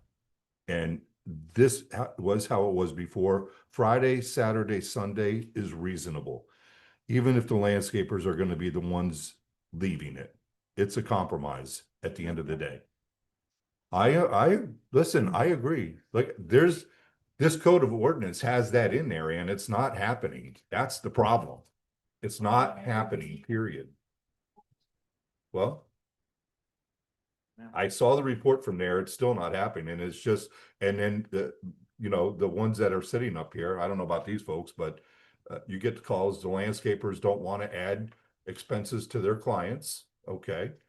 Some of them could be in garbage cans. They're not. They choose to put it there. There's, like I said, there's 25. So it's a compromise. And it's a compromise for the people on the north side too. We were asking them to do theirs on a Monday, where if you are someone who does do your own lawn work, that's unreasonable. Monday, and then they pick up on Tuesday. That's just not reasonable. So the compromise came to where they're actually going to get an additional day now. So that was the beef I heard from the north side. Yep, that's all I got. Can't make everyone happy. We're trying. Hey, we want them to keep up with the landscaping, no doubt, but there's got to be parameters. And just to your point also, we did not change bulk pickup. So if somebody's leaving out a sofa or a mattress, that can only be 24 hours. Because that really degrades the neighborhood if that's sitting out there for 3 days. Taylor, you good? Any other? Yep. Okay, well, I'll make the motion then. Please. That we approve the second and final reading of ordinance 2026-03. Second. All in favor? Aye. Aye. Any opposed? All right, the motion passes unanimously. Now we'll move to the second and final reading of ordinance 2602. Charlie, would you like to read the title? Yes. Ordinance number 2026-02, an ordinance of the Town Council of the Town of Lake Clark Shores, Florida, substantially amending the charter of the town in order to eliminate outdated and unnecessary provisions and to otherwise clarify provisions of the charter, providing for inclusion in the code of ordinances of the town, providing a conflicts clause and a severability clause, providing for an effective date and for other purposes. Staff presentation, please. Thank you. As you all recall, Council, we started this venture back in September of last year, and we said it would take a whole year. But we decided in a few months ago that we should have two ordinances. One is a cleanup ordinance, and then a second one is if we want to put anything on the ballot for a referendum vote. This first ordinance, if you have any questions, is a cleanup ordinance. The attorney believes that there's nothing substantive in here, so it's just a cleanup, and it's passed on first reading and it's up for second reading. So if there's any questions legally, obviously, Charlie's here to answer them. Do we have any audience comments? Okay, I have a council comment. I have a comment on this. I expressed my misgivings about this at the last meeting, and I still think that there's two provisions that, to me, are more extreme than just cleanup. To me, cleanup, Charlie did an amazing job doing cleanup, taking out the provisions that conflicted with new state laws. The two provisions that concern me both weaken the authority of the town council. I see no reason to voluntarily give up authority for this town council to give up authority. I know that the League of Cities told me when I was at a conference this week that typically a charter review is done by an outside group, not done by the town council or the staff. So I am not in favor of weakening the rights and responsibilities of the town council, the two provisions in this. And Remind us of what the provisions are. The first is on page 5, the old section 11, now section 8, additional employees, authorized compensation of officers and employees. We have struck through where it says, and appoint or employ, and we've stricken such additional assistants and employees. So it does not give the town council power to employ assistants or employees, but it does give them to employ the power to employ an engineer, an attorney, or officers. I think it's unnecessary to strike through those. It removes authority from the town council. And the mayor and I had some discussion, and she asked me, well, why was it stricken? And my response was that typically the employees are not hired by the town council, they're hired by the manager. But that's a prerogative of the council. I'm not looking to hire employees, but I'm not also looking to permanently, or for this council and all future councils, to lose that ability should the need arise.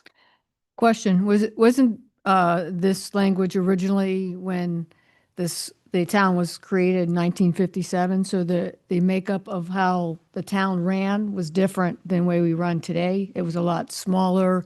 It was a lot more intimate. That's why the police officer, there was different responsibilities for the chief.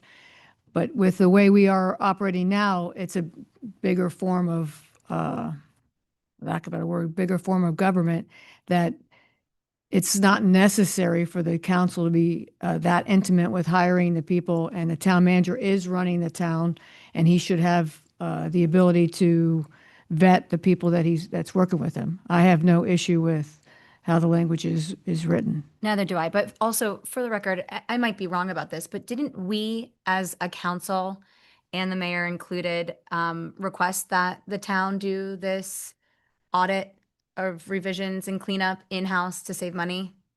Okay, I just wanted to make sure I remembered. Yeah, and on that note, when I attended the same League of City training, there is no one way to do a charter review, depending on the size of the town and the finances of it. It can be done in-house. It can be done by community review, and there's many options to do it. However, we're such a small town and limited resources.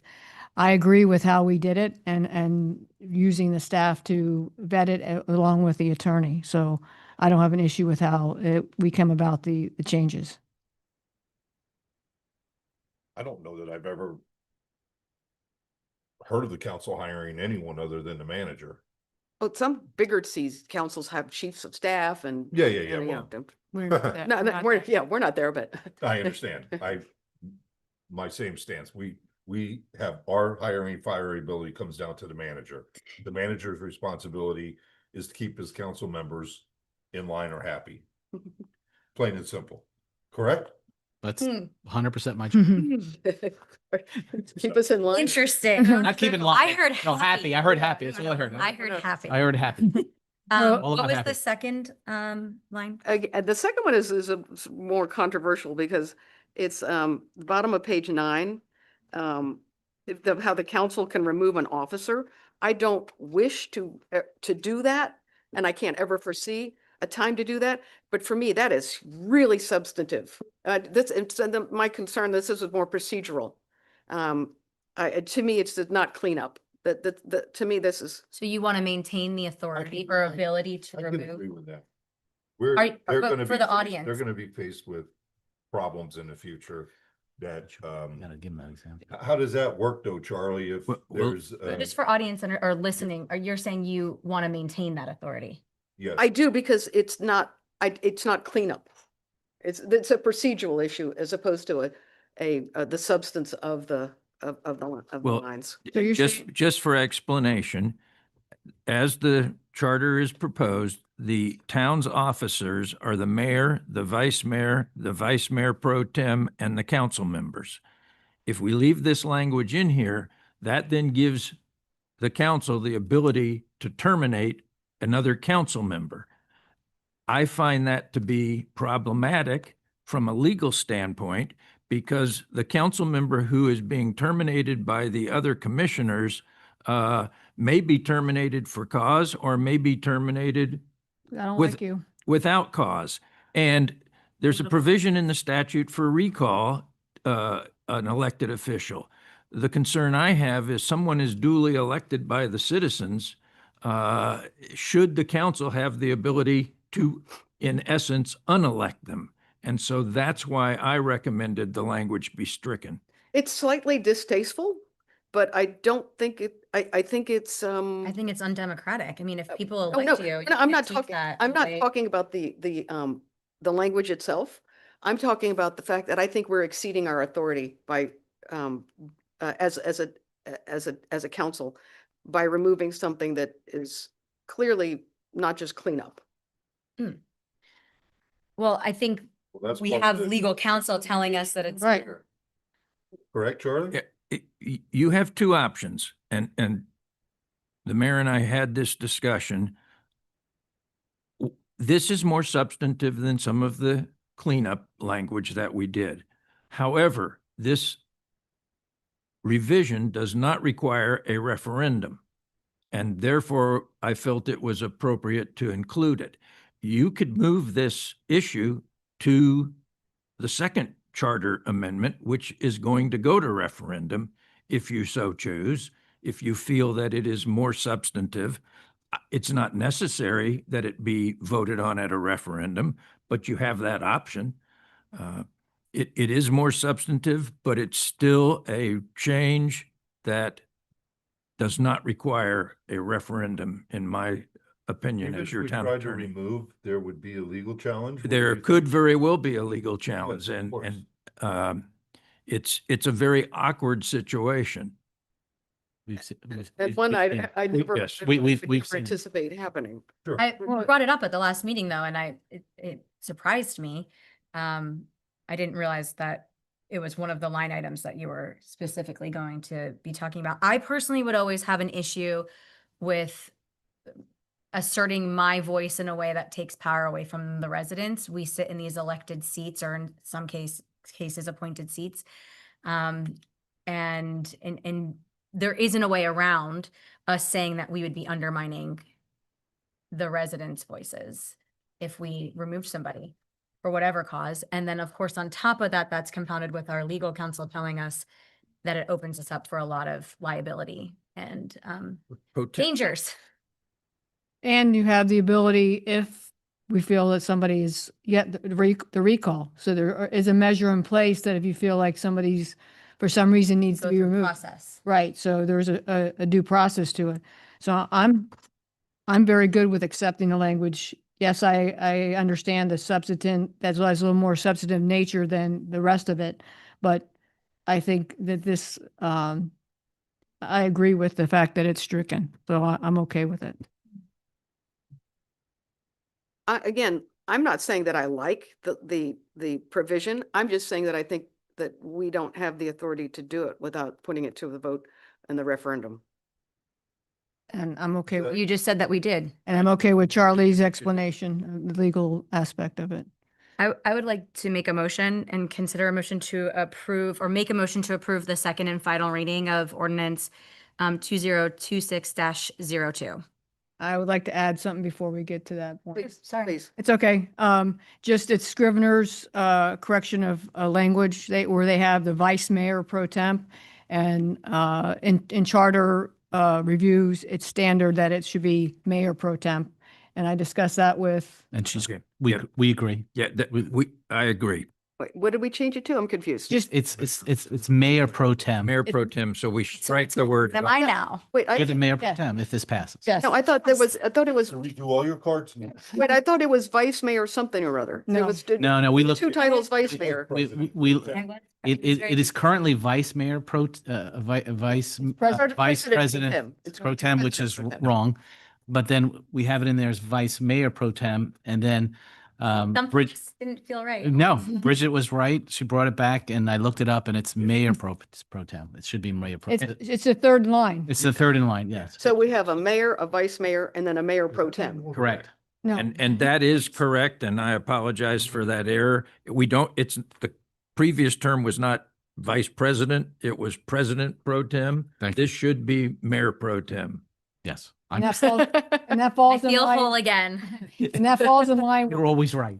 And that falls in line with charter, recommendations. I actually spoke with, Lynn, who's been doing it for 30+ years, and she actually consults different cities and counties about charter review language. So that's, I wasn't, I was verifying, and she, confirmed my verification. So that's the only thing where where it says vice mayor pro temp, that it'd be mayor pro temp. Yeah, so the motion to approve should include the striking of the word vice in front of the position mayor pro tem. Oh my God, I have all these complicated motions. Okay, I'll make a motion to approve the second and final reading of ordinance 2026-02 with the striking of the language president pro tem, Just vice. Vice. vice Just president pro tem. No, Just Just Vice. vice, For vice mayor, now mayor. just vice, Right. just vice. Just Does that work, Mary? Okay, thank you. Thank goodness. Second. All in favor? Aye.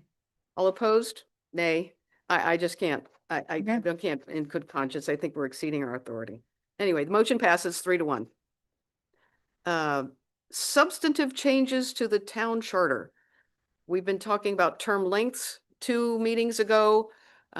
Many of us, those of us, the three of us that were here thought that 3 years sounded appropriate for both gaining experience and reducing costs for elections. Then at our last meeting, more concerns were raised about term lengths. So let's have a discussion on term lengths. I can look at 3 years. That Don't look i- across the board, that's the. I actually I didn't get to add it up. I got the Florida League of Cities list of the entire state. And there are a lot more 4 years than you would think Yeah. for in the whole state. I see the value in both. I'm okay with 3-year or 4-year. The thing with the 4-year is that you have less elections, which could save some money. But if the will is to move forward with a 3-year, I think expanding our term is definitely in line with trying to get your feet wet when you come up on the council and become educated and get move forward with your education of being on the council. I think 2 years is a short term, and it limits people's ability to grasp what's going on. I'm also okay with 3 years, but I would not support 4. The advantage of 4 is that if we put all the elections on even years, half of our elections would be free because they would be in a presidential year, and we don't have to pay anything for that election. That's the primary advantage of a 4-year term. Could you put the whole council on for one election cycle? But no, well, you could, but Well, that's. but could, but It wouldn't be. I wouldn't wise. recommend that. if we did it if we had 4-year terms and did it every even year, you know, half the term, half the people would come up in 28, half the people would come up in 2030, then you would always have half your group going up on an election year. And so you wouldn't have to pay for that. My thought process behind it is we are, what, how many years right now? 2. That doubling that as opposed to taking a small step forward, without some significant understanding from the residents that that feels comfortable to them, because we are, in a sense, removing their ability to bring in somebody new if they wanted to, or to challenge somebody that may be sitting up here, and that's myself included. But I think you can step into a territory if it's 4 years where you're either, you could be stuck with a really bad person sitting up here that's not doing their job, not representing the town. I would hope that would never be the case, but we are removing the ability from the residents to seek other representation. Which I know is also why it sounds appealing to all of us. That's just, I'm thinking Yes. about it from the voters' perspective, not just ours. We asked for comment at the last meeting, and did anybody receive any phone calls on it? No. I do think if you noticed this somehow, you'd get a lot of comments on it. Not that I'm trying to open that door, but trust me, when they know something's going on and That's part of the council responsibility is to make these decisions and it's for the future. And let me remind everybody here, the one power the council does have is we can change anything we want at any time as long as it passes muster. So if we come down the line and we think, oh my gosh, 3 years was a bad call, we could go in there and say, Joe, we're going to do another charter revision. And we go in there and we do another revision and we revise it and you do it again. That's the one power that we do have. Same with all this stuff we're doing here. We tried the other avenue with the debris. It's not working. Everybody's up in arms. You change it back. Sometimes you explore. It's and then true. you have to go back. That's the power we do have. So I feel very comfortable with 3 and being able to represent that decision. I can live with 3. And do we need to tie that into how we want to implement that? In the same motion, or do we do it separately? Well, may I, Mayor? Yes, please. The process is, this is a draft ordinance. We're not asking for an approval tonight, but I do recommend we do put it on the next agenda for first reading, and that process can be maneuvered if we'd like. With the 3 Um, years included. But with the 3 years, so we'll put that in there, but I think we should definitely start putting this on first reading, because remember, we have a deadline. We want to get this on the March ballot, and it's got to be pretty much done before October. So was that yes to include how we would want to implement it, like election year, like option 1, 2, or 3, as far as the 3-year term? Yeah, that'd be great if you guys discuss that. Thank you, Bridget. I think 1 or 2, options 1 or 2. I concur. Anybody have a preference over 1 or 2? Or Is there any really, there's no difference because you're going to have an election in 2 years and then in 1 year, and then in 2 years and then in 1 year. I think number 1 is the most seamless or the most simplest I see, without having to figure out a charter transition, would extend the term 3, 4, and 5, elect in 2026 by 1 year. You wouldn't have to do all that. If you just went with option 1, year 1 is going to be 1 and 2, year 2 is going to be 3, 4, and 5 with no election in year 3. I think that makes I it kind of like option 2. okay. Then there's 2 years between, I don't know, 6 of one, half a dozen of the other. I kind of feel the same way about the 1 and 2 thing. So The option is 1. there something that you Do you need a motion? feel more comfortable with, Joe? I just think, There's no motion. It's going to be guidance. And then yeah, just a consensus. There's a What do you consensus. see, You just have to have I a- see, Charlie, the Yeah, first fine. option is being more popular, right? Yes. Yeah, I think the first option is Yes. It's just more popular. That's it's all more we're popular. we're just I have no we don't either. but- opinion as to which is the better, but that's Right. more popular. Right. I just wanted to fill in the popular part, but Popular according to, other cities, what we've seen. Yeah. It's more typical, Thank you. but it's, More common. yes. but it's definitely not a problem to do either one of these. No. Well, And both I'm- are legal. I'm good with 3 years and option one on a 3-year term. I'm as well. Okay. Fine with me. I see 3 or 4 hands. Great. All right, runoff elections. Yep. How do we talked about runoff elections before. I think their last meeting settled on 35, needing a 35% threshold. It's fine. Which means eliminating runoffs. No. Somebody. Greg's wheels are spinning.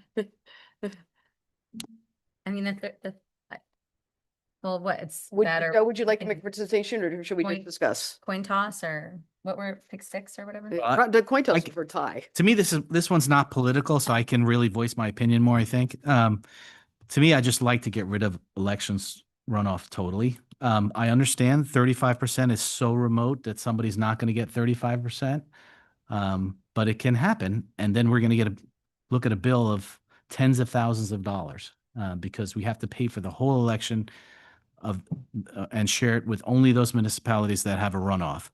So I just want to tell you how I feel because I don't think this one's political because it's very remote. And you think it's political? I mean, Should I be no, quiet? people, I definitely think there's political implications. Okay. Maybe I'm wrong then. I'm just coming from saving money. That's where I'm coming from. Yeah. I kind of like plurality with the threshold, which we discussed at our last meeting. Meaning Okay. the 35%. I mean, again, it's so remote that that's not going to happen. So obviously I'm okay with it. You just jinxed it, Joe. Shh. I'm okay with it. Would that we had enough people But- running for every seat But when it happens, to have that issue. I'm gonna. He's gonna, I told you. So is the consensus to go with the 35? I'm good with that. Okay. We good? Yep. All right. And do we need to make a provision about a tie and the highly unlikelihood? Yes, we'll come up with The some- most obnoxious thing possible. right. Straw, Race down Barbados. straws or Right now, it says on bottom of page 2, section C, if the vote at the second election results in a tie, the outcome shall be determined by a lot. What is a lot? Does it Is really the say drawing that? is that flipping a coin, drawing straws? This is exactly what Village of Wellington did. Wow, guys. what do they have? Horse race to see? Okay. There was one other item you asked us to look at mayor term limits. So we presented that to you all. And So a if- town council term limit. No, mayor. Mayor, excuse me, sorry. Mayor appointment. Mayor, it's the last column on that How long? information sheet. We found, obviously, there's another city that does there is some limitations, 2 and 3 years, but there's no limitations. It's yearly with no limit. So it's up to you all. We'll discuss that. So we are one of 4 that has a term limit on the mayor. And then there's 10 that have no limit. And then 22 of these municipalities directly elect the mayor by the citizens. Well, that's not going to be how we're doing it anyways. I don't know if it's this controversial. I know it's a tradition. It's been the holding the 2-year. However, I see it, we're doing a yearly, say, evaluation, whether it's for the first year and second year, and then you determine, then after 2 years, obviously you have to step out. Where if it's a yearly, if the council doesn't want somebody, 1 year is going to be enough. And if the council feels like somebody's doing a good job at 2 years, then you reappoint them. So you're self-governing by having the yearly appointment, and having a term limit, I think, kind of restricts you. But I'm okay with keeping the way it is. But I think that this just opens up an opportunity if somebody is doing a great job or no one else wants to step up, that you can have that option of renewing them, or you say, no, we want somebody else put in there. I think the council determines that, puts them in or puts them out, regardless of whether there's a limit or not. What would you like to see? Just like they have the no limit, meaning that you say, you determine whether you're doing a good job, and I think and you feel like you're moving forward, and we feel like you're the council, you're representing the town. We, continue putting you back in that position. If we feel like you're, put somebody else in there for whatever reason, then we put somebody else in there. But it's year by year. It's still year by year. So it's not changing how we do it. We're just, only thing that we're removing, if we choose to remove it, is the 2-year max and then stepping out. Because you're not putting a limit on it really, because you have 2 years in and then you step out and you can do 2 more years and step out, do 2 more years. So How did the 2 years come about? That in the charter as well, or? I didn't read that. I don't know. I do. It not is in know the charter. Is it? Yeah. It is, but I do not know the answer. So it came about, did it Like- come about in 1957 or was it at a? I'd have to research that. I don't know. and it doesn't have to be decided. I just think that it's something we should look at. Yeah, my only thoughts on that, because Mm. I agree with you, and then I think about the actual process of it happening up here. And let's say you are mayor and you're doing a really great job and we all love you and your leadership, but the next person, it's their time and Right. they really want to give it a shot and we don't know how they're going to do. Like, that's kind of, I think, the mentality up here, since we're not strong mayor, Mhm. is that if you want to step into that role, you have the option to, but we're not telling you, Bridget, like, you did a bad job. Right. No, I agree with you. I agree with I you there. worry about that, like, And that doesn't really change anything, because even if I'm doing a good job and you feel somebody else is ready to step on, or there's the will of the council is saying, hey, we want so-and-so to be in there, then you put so-and-so in there. And it's not sending a message to me or anybody else who's in that position that they're doing a good job or not doing a job, that we want to have somebody else with the experience and put them in. So it could be 1 year, it could be 5 years. So, and then it could sit, it's really up to the council to determine how long you want that person in there or not, and whether somebody else wants to be in that position. yeah, but the term limit does take away the politicking of it. Because if it's 5 years, now we do have to say, no, even though you've got 4 year or 3 years or whatever left, we really want to, or someone saying, I want your job now. I know you have 3 years left, but I really want to be mayor. And it just, I'm just playing devil's advocate no. here. She's not because saying a 5-year term. She's just saying that she they're was saying not it could be- limited. It could, No, I can not just say year by year. So 1 year, one comes in, you say, okay, we want to put you in again. Year 2, Once unlimited. but year 2, after, say, year 3. Still reorganize every year is what Yeah, you're saying. right. You No, still, yeah, you reorganizes. still have to vote it in, or vote it up or vote it down. It's not just I automatically get it, or just say person X is in there and they're doing a great job, but person Y wants to their turn. And you nominate the 2 people, and if Y is the vote getter, then Y goes in there after 1 year. Or if, I'm just saying not limit to 2 years, because what if nobody wants to step up in year 3? Never seen that one.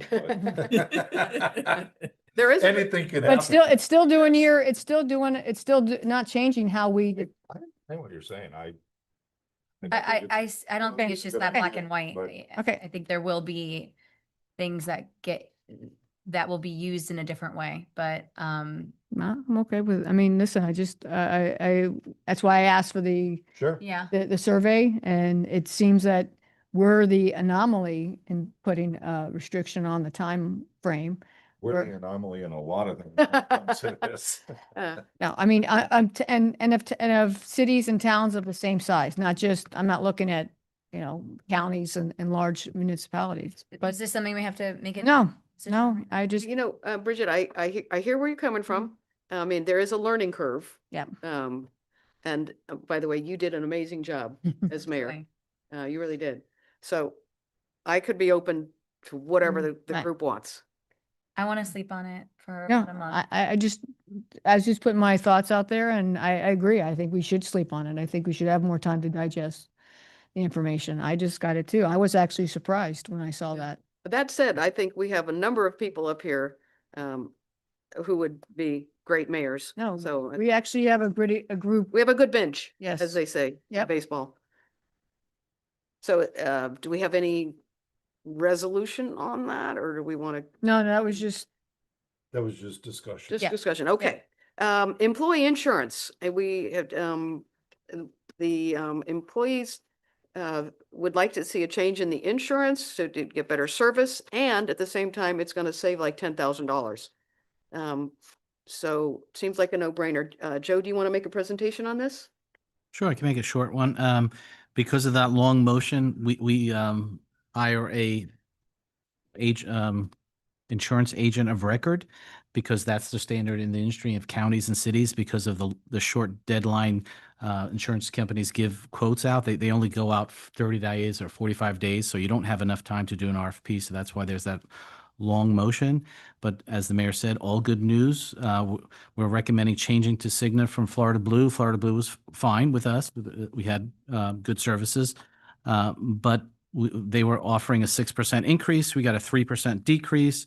And also they're giving us a credit of $10,800 on our second month. So we're recommending approval and it's keeping the same $1,000 stipend for the employees. Comments? Somebody wants to read that? I'm done. All right. Make a motion You did your job. Bill. What he said. to approve health insurance coverage through Cigna and renew dental, vision, life, and short-term disability insurance coverage through Mutual of Omaha for the period of July 1st, 2026 through June 30th, 2027. Waive the town's formal bidding requirements, finding that obtaining competitive insurance proposals through the town agent of record is more advantageous of the town than conducting a formal solicitation process. Approve continuation of the town's $1,000 monthly employee health insurance stipend program, and authorize the town manager to execute all necessary agreements and related documents. Second. All in favor? Aye. Motion passes unanimously.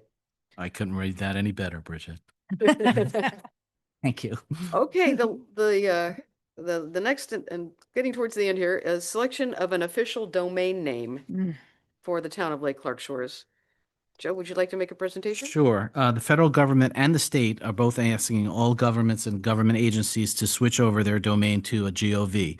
What a GOV is saying is you're a government and you can't copy that. It's all regulated by the government who gets GOVs. So instead of us being a .com or .org, they're asking all the government agencies to do this. So, and it's for free, by the way. They're offering these domain names for free. So we looked up what we could possibly become. So we looked up lcs.gov, town of Lake Clark Shores.gov, townclark.gov, lakeclarkshores.gov, and staff, we did a little survey. Staff liked the simpler version. A lot of municipalities and even the county, you do Palm Beach PBC? Yeah, pbc.gov. They just do initials. So a lot of our employees like the LCS, but we're okay with the town of LCS. So please have that discussion because we're leaving it up to you, but we recommend definitely changing to .gov. I like lcs.gov. I like townoflcs.gov. I like lcs.gov. Oh my God. Break the tie. I was gonna say I like town. I like I town. don't want to divide us. I can go with either. How about that? I do think that pbc.gov is used because PBC is the entire county and it's so highly recognized, whereas Lake Clark Shores is not, but I can go with either one. I agree on that aspect, but I also like that the town of LCS can identify us better, in my opinion, including the security, but town of LCS, I think I like, but. What do our car stickers say? LCS. LCS. Let's just, By the way, West Palm Beach is WPB. yeah, well, LCS is fine. Oh, you just got to finish saying that we don't do things like everybody else. Yeah. I mean, either one for me, though, it's going to get the job done. We got to do. I know if you do something longer like Lake Clark Shores, one letter is off, then they can't find you. Things like that become a major problem when you're trying to communicate. So like the simplest thing is probably the best. How many times on the telephone I have to say Lake Clark with an E Shores? All day long. See? Well, that's why I was saying the town of LCS versus. Yeah. Like I said, I'm with you, Taylor. I'm okay with either one. I'm gonna make a motion that we do the lcs.gov. Second. All in favor? Aye. Aye. Thank you. Motion passes unanimously. Thank you. Thank you. Status reports.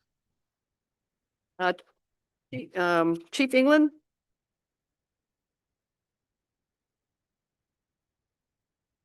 Good evening, Mayor and Council. Few things to report. First, I'd like to acknowledge our reserve officers, Michael Strange and Glenn Romstadt, who volunteered their time a week ago Friday at the food truck invasion for security for the event. They were both out there about 4 hours, and then they went back out on patrol Nice. after that till 11 p.m. Which officers was that? Glenn Romstadt and Mike Lestrange, Good on two of our them. reserve officers. Good on them. Definitely. And again, after working out on foot for 3.5 hours, then they got in a patrol car and drove around till 11 p.m. that night. So always appreciate their efforts.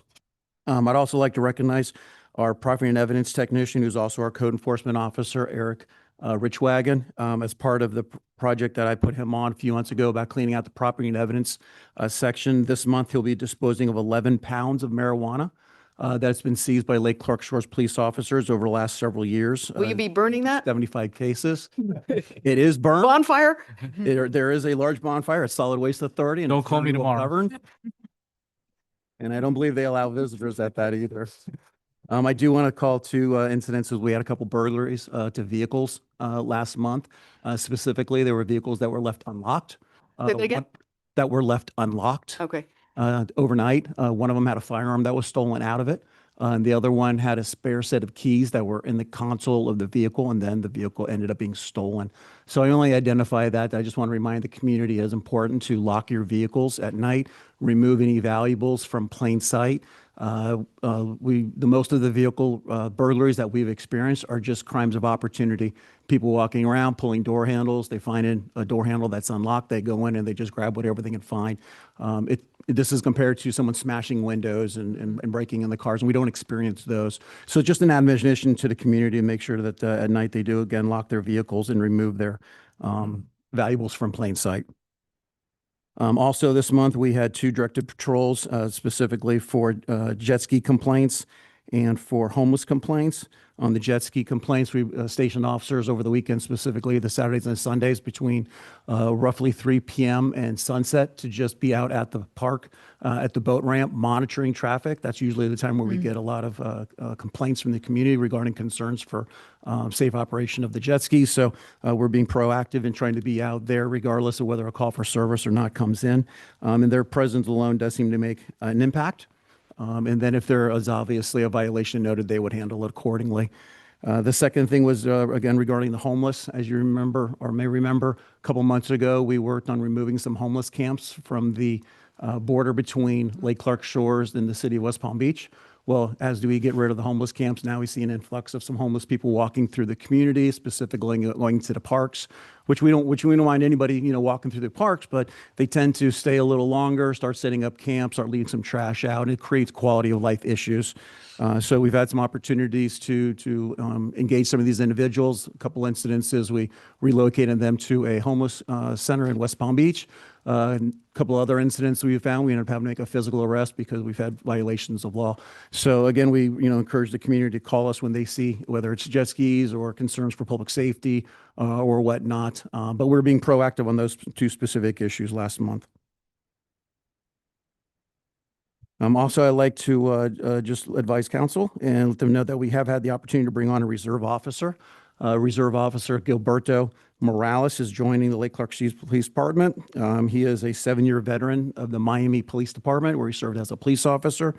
He was also assigned to the Miami Police Training Center, which is the police academy in Miami County. And he was an instructor for the Law Enforcement Academy. In 2018, he relocated from Miami back to Palm Beach. He was originally a Palm Beach resident. He began working for the county in 2018, served in various positions within the county, and currently serves as the Deputy Director for Public Safety for Palm Beach County. If you're familiar with the acronyms, the Criminal Justice Commission and the Law Enforcement Planning Council, as well as the police radio system for the Sheriff's Office, the Fire Department, a lot of municipalities. He oversees all of those. So we believe he's going to be a very significant asset to the Lake Clark Shores Police Department. At the same time he was working for the county, he was also a reserve officer for the North Palm Beach Police Department for about 6 years. So he brings a wealth of knowledge and experience, both in law enforcement, but management of law enforcement in Palm Beach County and being a reserve officer. So we're excited about that. On May 20th, I had the opportunity to do 2 e-bike presentations to the community. First one was very well attended. Second one, not so much, but we did have the opportunity to engage the community and talk about e-bike safety, some of the initiatives that the county is putting forward that we would be able to adopt once it is ratified and voted on by the Palm Beach County Commission. We hope that is going to be done over the summer, and we'll have a educational phase to begin, enforcement phase at the beginning of the school year. Obviously, that's an important date because a lot of kids ride e-bikes. So I'm not really able to comment on where that's going. It's still in workshop, but we're excited that we're going to see some movement on the use of e-bikes and making them safer being operated within all of our municipalities. And lastly, just want to mention that June 1st is the beginning of hurricane season. Everybody in Florida is always excited about that. The National Oceanographic and Atmospheric Administration, NOAA, is predicting a slower than normal hurricane season. So that's good news to hear. They anticipate somewhere between 8 and 14 It only takes one. storms this year, 1 to 3 named storms, which is significantly lower than most years. And I'm not a meteorologist and I don't understand El Nino very well, but when you have cooler water and more wind, that doesn't allow hurricanes to develop. So as we're doing in the town, as well as the police department, I'm probably speak for the fire department, we're conducting all of our hurricane preparedness now. Coming up with our plans. If it's a category 2, what are we going to do? If it's a category 5, what are we going to do? Make sure we have our supplies, we have a plan, so that we're not scrambling at the last minute. So as the police department and your local government is doing so, we hope that the community comes up with their plans also. And just a little bit of trivia. Palm Beach County did have the effects of 2 hurricanes in 2024 and 2022. That was Milton and Ian. Both of them were more tornado events. The most significant winds that we received were 2017, which was Hurricane Irma. And then for those who were here in 2005, we all remember Francis, Jean, and Wilma. And that was the last time we had 3 direct hits to the Palm Beach County and the Martin County area. So we never want to go through that again. But Lord forbid if that does happen, we always want to be prepared. So admonitions to everybody in the community to make those plans now, what you would do if something develops. So that is the end of my report, Mayor. Thank you, Chief. The jet ski reports that I know you had 8 stops. Was that the trick skis, or was it people operating traditional jet skis in an unsafe manner? The personal watercraft, and those are the majority of them for violation of wake and no wake zones. Okay. So in the canals? Yes, ma'am. And the burglaries, are you seeing a pattern of a particular section of town where they're happening? Not specifically, usually more towards the west side compared to the east side, and the south side more than the north side. But it was not a pattern, it's just 2 specific burglaries. But what was unique was that they were left unlocked. So I thought it'd be good to mention, and a little admonition to make sure we lock our vehicles. Sometimes we get out of that habit before we go to bed. So just want to pass along to the community. Thank you. Yes, ma'am. I'm ask the reservist, what capacity is he going to be used? He will be a reserve officer for us also. So we intend to onboard him this month. He'll go through a field training program where he'll go out with another police officer, and there's a standard procedure manual that he has to go through, demonstrate knowledge and abilities and capabilities and all these different topics. Obviously, as a law enforcement officer, he'll probably progress extremely quickly. And then he's expressed an interest in going out on road patrol. He did that for North Palm. He wants to make a presence. Some of our reserve officers like to be on road patrol and go out do crime fighting in uniform. A couple of them do a lot of administrative assistance. For me, with whether it's policy development or administrative projects, something like that. He brings a lot of knowledge and capability. Obviously, working with Palm Beach County and the function that he has full time. But he also wants to work on the road. So we hope to have him out there a day or 2 every month at a minimum. So he's going to be using a multifaceted type operation. You could use him administratively, but you also could use him on the road. Correct. With that said, any movement on our hiring process? So we ran a process last month. Unfortunately, we had no success. We washed everybody. Just yesterday, yesterday and today, we had oral boards. We are moving forward with a couple people. I'm excited about them. The law enforcement selection process and the background investigation is governed by the Florida statute. So there's a lot of steps that we have to do in concurrence with Florida law. It takes a little bit longer than a civilian employee, but we're gonna put our hands to work and try and process as fast as possible. And I'm optimistic in meeting with them face to face over the computer. We're looking not only for capable, qualified people, but also people that fit within our community, in the culture of the town as well as the police department. So I'm cautiously optimistic. That's good. I like optimism. Thank you for what you do. Thank you for the e-bike presentation. It was very informative, even from a public safety standpoint. I hope we do get something put in place, obviously from the county, and then a follow-up with an ordinance for our town, because as we know, the e-bikes are getting out of control, and especially with the younger aged bikers, they're not wearing their safety equipment. All it takes is one accident, whether it's hitting a bump, whether it's hitting a rock, whether it's hitting a car, and that's it. So it's a start. So hopefully the people that you presented it to heed the information, but also that the Palm Beach County Commission follows through and that we follow suit, because I think it's well needed. As you know, I'm all about safety, so I just see this getting out of control. It's not just us; it's statewide. I'm very excited about it. The county taking the lead in an educational phase, as well as a media phase, and then an enforcement phase, and then following back with evaluating data to determine the success of the project, I think is a good way of managing it. Also, I like a county-wide program. It would be different than like if every municipality kind of created their own rules. And just like we have at Florida Mango, we have 3 jurisdictions, within, 100 feet. Somebody could be doing something perfectly legal in one municipality going north on Florida Mango. They'd be doing something completely wrong going south on Florida Mango. Then you could be a block over in Palm Springs, and they could have even different rules. So the county really taking the initiative to have one ordinance and one instead of regulations that everybody can understand, everybody can follow, and everybody can enforce. I really And think it's it's a great way to consistent. go. It's because you don't have to worry about which side of the street you're on. Correct. Thank you. Yes, ma'am. Any other questions for the chief? All right, Chief Martinez. Good evening. Just want to echo on what he was talking about. It's not only kids, okay? Because I just heard the story yesterday of one of my firefighters telling me his story. He's a captain, 20-year captain, Adults too. Army Ranger, just a stud of a guy. But he was going 40 miles an hour on a skateboard, electronic skateboard, shattered his wrist, was out for 6 months. He was telling me the story yesterday. It's funny you bring it up. So be careful. It's adults too. He's 40. about 40. He was telling me the story, and he's just, but he thought it was a cool. He felt he Big said kid. he was able to go 20 and then able to go 30, and those things go fast. And have you ever been? When I go snowboarding, I go about 30 miles an hour, and it feels like the fastest thing in the world. Feels like you're on snow. I can't imagine on hard pavement.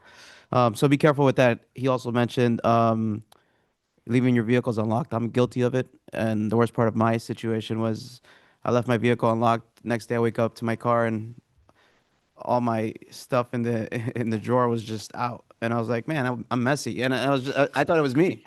It didn't even click. That's the worst part. I was like, and then for some reason I needed change somewhere, and I went to get the coin thing, and I was like, I have no coin. That's weird. Then my neighbor told me a week later that she got broken into, and that they made a mess in her car. And then it dawned on me, I just got robbed. I didn't think about it. Went back to my cameras and noticed it. But yeah, just lock up your vehicles. It's in all the council meetings I go to. Everybody states the same thing. Opportunists, they're just going to go ahead and check your vehicles. Been doing the meetings for now a year and a half, and I want to say the last 6 months I haven't heard anything about jet skis. So I want to give kudos to the police department, because for the first year, I think It's every still there. meeting was about jet skis. Still there. And I Still just there. couldn't believe it. But nobody's complaining about them. So major kudos. Hurricane season, June 1st, we participated in a county-wide event. I know that Mr. LaBelle was part of it too. We're ready. Palm Beach County Fire Rescue is ready, here to serve you. He did mention El Nino year. Yes, we are a probability of low hurricanes, but just want to bring it to the front. 1992, Hurricane Andrew was El Nino year as well. Exactly. So Thank you. All it takes is all one. it takes is one. And it can make quite an impact. Use your generators outdoors. Make sure you test them before the storm. Keep it outdoors, at least 20 feet from the structure. CO2 poisoning. You guys heard the presentations, very poisonous. So be on top of that. Tomorrow, the FIFA World Cup starts. Go ahead and support your team, whatever it may be, USA or USA. or wherever you're from. Enjoy with the family. It's a month of soccer. I happen to be a soccer player, so I love soccer, and it's a big deal, kind of a big deal. Actually starts on Thursday, and 4th of July. 4th of July is coming up. I'm not going to see y'all to the next council meeting. It's going to be past the 4th of July, but be safe. We get a lot of burns on 4th of July. We get a lot of fires on 4th of July because what goes up must come down. Usually lands on a roof, and we'll have an investigation in the middle of the night. 250. Or a boat, yeah. And it's always in the middle of the night, and it's always somebody getting hurt, and it's always more not a minor setting off a firework. Let's prevent that. Let's be smart. And just go attend the show. If you're not doing a show, I know there's somebody by you that's may doing a show the same day. I'm not gonna give a plug for the Village of Palm Springs, but I know they are because my units are gonna be there. We don't have to go anywhere. We can see it from here. And the President Pro Tem thing, I wondered it since I've been in the role for a year and a half now. Everywhere I go, and I just sat here and I was like, all right, I guess here it's that way. No more questions. So I could have answered that question. I actually, when I first came on, I asked Joe, why is it president doesn't make any sense? And he says, I don't know. That's the way it was. Yeah. So So I just think it's funny, the little things that I sit here and think about, you guys talk about. Besides that, we ran 32 calls in the town of Lake Clark Shores. All the turnout times are great. Half of the time that I, as a county, request. So I'm nothing but happy. Besides that, if you need anything else fire service related, fire department related, you feel free to reach out to me. That was like my favorite report you've ever done. Yeah. Thank you. I had time to prepare. Thank you, Chief. Town manager reports? Thank you. Upcoming meetings. Our next meeting is on the 4th, Tuesday, not the 2nd. It's July 28th. It's a very important meeting. We approve the proposed budget and proposed millage. So if someone's not going to be at that meeting or September meetings, we need to know is Joe, which meeting was that now? July 28th. July 28th. July 28th? yeah, we moved it. Okay. So I was gonna ask for, because I'm gonna be out of town on that second Tuesday, so I'll be back by then. Okay, good. Perfect. You scared me. Just making sure. Okay. We can have one of you out, but we can't have two of you out. So, Yeah, I don't want to be out for that. I would have missed the second Tuesday as well, but that's why I voted for. good.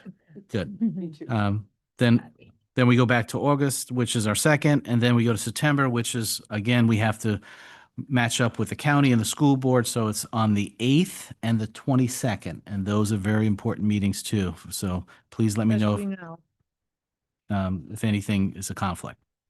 Our next meeting is always on for Footprints, which is our senior club, is always on the third Wednesday. Always remember third Wednesday. It's on Orchids this month. Pretty excited. It's really, yeah, I'm looking forward to it. And then fishing camp is the end of July, July 27th. Just want to commend staff again for doing what they're doing with the decorations around town. Richard's comment was well taken. I think the town looks great. We're still putting banners up. I'm still getting requests for them. So if anyone has a request out there on any public properties, let me know. But of course, don't forget to do your own house. Be patriotic, and this is a big deal, and put something up on in your own house. I'm not going to talk about hurricane preparedness. I think the chiefs did that already. But be prepared, and thank you for mentioning Hurricane Andrew, because that was supposed to be a quiet year. Yep. In 98. 92. 98. 92. 92. I lived it, so. I Oh, remember. darn it. 92. Yeah, it was 92. It was definitely 92. Okay. That's right. August 98. I was. 21st. Yes. As you know, council, we had a request from FDOT, Florida Department of Transportation. They're going to do some safety feasibility studies on rail corridors. One of them is on Forest Hill Boulevard. I'm going to participate in that. I'll let you know what the feedback is. Obviously, they always look at staff first to get the backgrounds, and then they include the public if necessary, but I think they will on this one. So let me know if you have any concerns. I know some of you have concerns about that intersection. They've shared that with me. So, but if anything else you want to share with me, please do that. I'm very supportive of the VPK for kindergarten, pre-kindergarten, fourth graders. This is a very important program for your kids to be prepared for kindergarten. It's very important for their success. So if you have any questions, call the school board. It's on our website. It's free. Call us. We'll help you through it. But it's a very important program for your kids that are 4 years old. Not going to talk about e-bikes. The chiefs did a good job about that, except for what they're planning is a county-wide ordinance that you can only opt out of. So we'll all be in it. So we don't have to do anything. Awesome. So Even better. just so you know what they're planning. On the parks grants, as you know, the FERDAP grants was mentioned tonight. They were not approved for that measly $15 million. Can you believe that? Measly 15 that they said we were already approved for. But anyway, we still have one in the hopper, which is the Land and Water Conservation Fund for Memorial Park. This is not a funding issue, so we'll know if we are eligible pretty soon, July or August, and this is based on merit. And the food truck event, the chief mentioned that also, but look at that picture of all those kids lined up. Isn't that a beautiful Right. picture? How fun. It was fun for the kids, and how excited they were to be out of school. I remember those days. That's my report. Thank you. Any questions? Charlie? My report is included in your packet. I'll be happy to answer any questions. Questions? Nope. No, I just have one. I was gonna, some point, I've been working with Charlie on the jet ski issue, but more so from a broader standpoint of improving the waterways, making them safer, not targeting any type of vessel. So I don't know when Charlie ever becomes available, some members of the community wanted to meet with him to ask him questions and understand the process because they feel like we may not be doing enough. So we were going to meet before last several meetings ago, but he had personal issues. So I'd like to, in the future, hopefully work with Charlie to help the residents understand where we are and what we can do. And I know if we want to do anything to make the water safer, it's an uphill battle. So just working with him to see if there is anything that we can do, and if so, move it forward. So look forward to working with Charlie. Just want to put it on the table that we have been communicating. Yes. Thank you. Thank you. All right. Council comments. Bridget? All right. Hopefully I can make this quick. I had a few notes. I know that we're very tight on our budget, so I wanted to continue my efforts in DC on my expense. And I would hope that you would support me in my efforts because I feel like I started a project with the going to DC and the fast fly-in is coming up. And I had initially made commitment to it. I'm okay with going up there and just following through and finish up what I started and do it at no cost to the town because I believe in this town. I believe that we have, especially now with tax reform on the horizon, if we can continue looking for other resources and other avenues of bringing funding to the town, because the state doesn't seem to want to help us. I don't turn our nose up at the state, and I think that we still continue our efforts at going after the state. But all I'm asking is that you know that I'm going to go up there on my dime to help to try to finish what I started, and then I'll discontinue my efforts. But I think that I don't like to leave something incomplete, and I started it with the NLC, and this is the Florida League of Cities, and this is just like sealing the deal. And if there's anything that we can bring back, I'll bring back. If not, then I committed my objective. So I hope that there's no people that still continue to support me to do it at no cost to the town. That was because I have got other opportunities. I've run out with Joe. There's roadway stuff, there's water stuff, but as you know, the process is never just, hey, we want to sign up for it and we get it. And I bring everything that I find, I bring it to Joe, and Joe vets it, and then we either use it or don't use it. The other thing was I wanted to thank the community for their continued efforts to assisting the Vu family. I've been in contact with them because I run into them on occasion. They are committed to rebuilding, but they also are getting a lot of community support in their rebuilding process, whether it's through our town and the permitting. Other residents have given them recommendations for contractors and architects. So they have people, the town is still, the residents are still helping other residents. So it's been a great, and I know that our staff as well as Dana has also done a bang up job and continuing to reach out to them. So I'm very proud of this town and what we do for it. I'd just like to ask that if we could look into the benefits of becoming a member of the Palm Beach Chamber or one of the local chambers. Doesn't mean we have to do it, but what the benefits are and if it's something that we want to explore. I think we should be a member of a chamber, whether that's just my take on it. I know there's, Joe educated me, there's not just Palm Beach County, there's Lake Worth and Central County. Central County believes there, Palm Beach and Central County both believe Lake Clark Shores is in there. So, There's the Chamber of the Palm Beaches. Right. then there's Chamber of the Palm Beach. And then there's Central, and then there's the Women's Chamber. There's the This is Hispanic Hispanic Chamber. It really opens a See, can of worms, in, but in North County, it was simpler, but we'll do some work if you don't mind, council. We'll research, but I'm not advocating for anyone that, I just think that it could be, in my humble opinion, it could be something that might be benefit. And if the staff finds something that it's not, then we did our due diligence. a lot of municipalities are. Yeah. Especially the two big ones, the Central and the Chamber of Commerce of the Palm Beaches. And that's all I have to say about that. Thank you, Greg. I'm good. Man, a few words. Well, I'm way over my under. I'm also good. I always just want to thank police and fire and staff for going above and beyond. I pray we are always able to have, well, I guess this is police and staff necessarily, not so much fire, but to have you guys here in our precious little town. And, just thinking about the future. So thank you for always going above and beyond. And please thank those two officers that volunteered their time. I think that says so much about them. Well said. I attended a 2-day League of Cities conference this past weekend, learned a lot of good stuff. I've been working for the last 9 months on for Palm Beach County on YIGBY, which is Yes in God's Backyard. It's the opposite of NIMBY.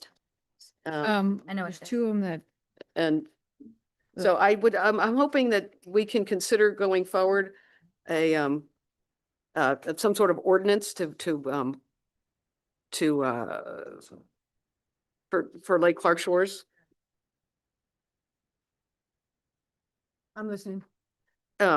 It allows, you could, look, Florida has a housing problem, right?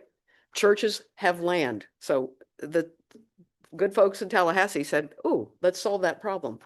So they passed legislation in 2025 to allow churches to build housing on their land. And then they further strengthened the legislation in this last cycle. So it's something that I'd like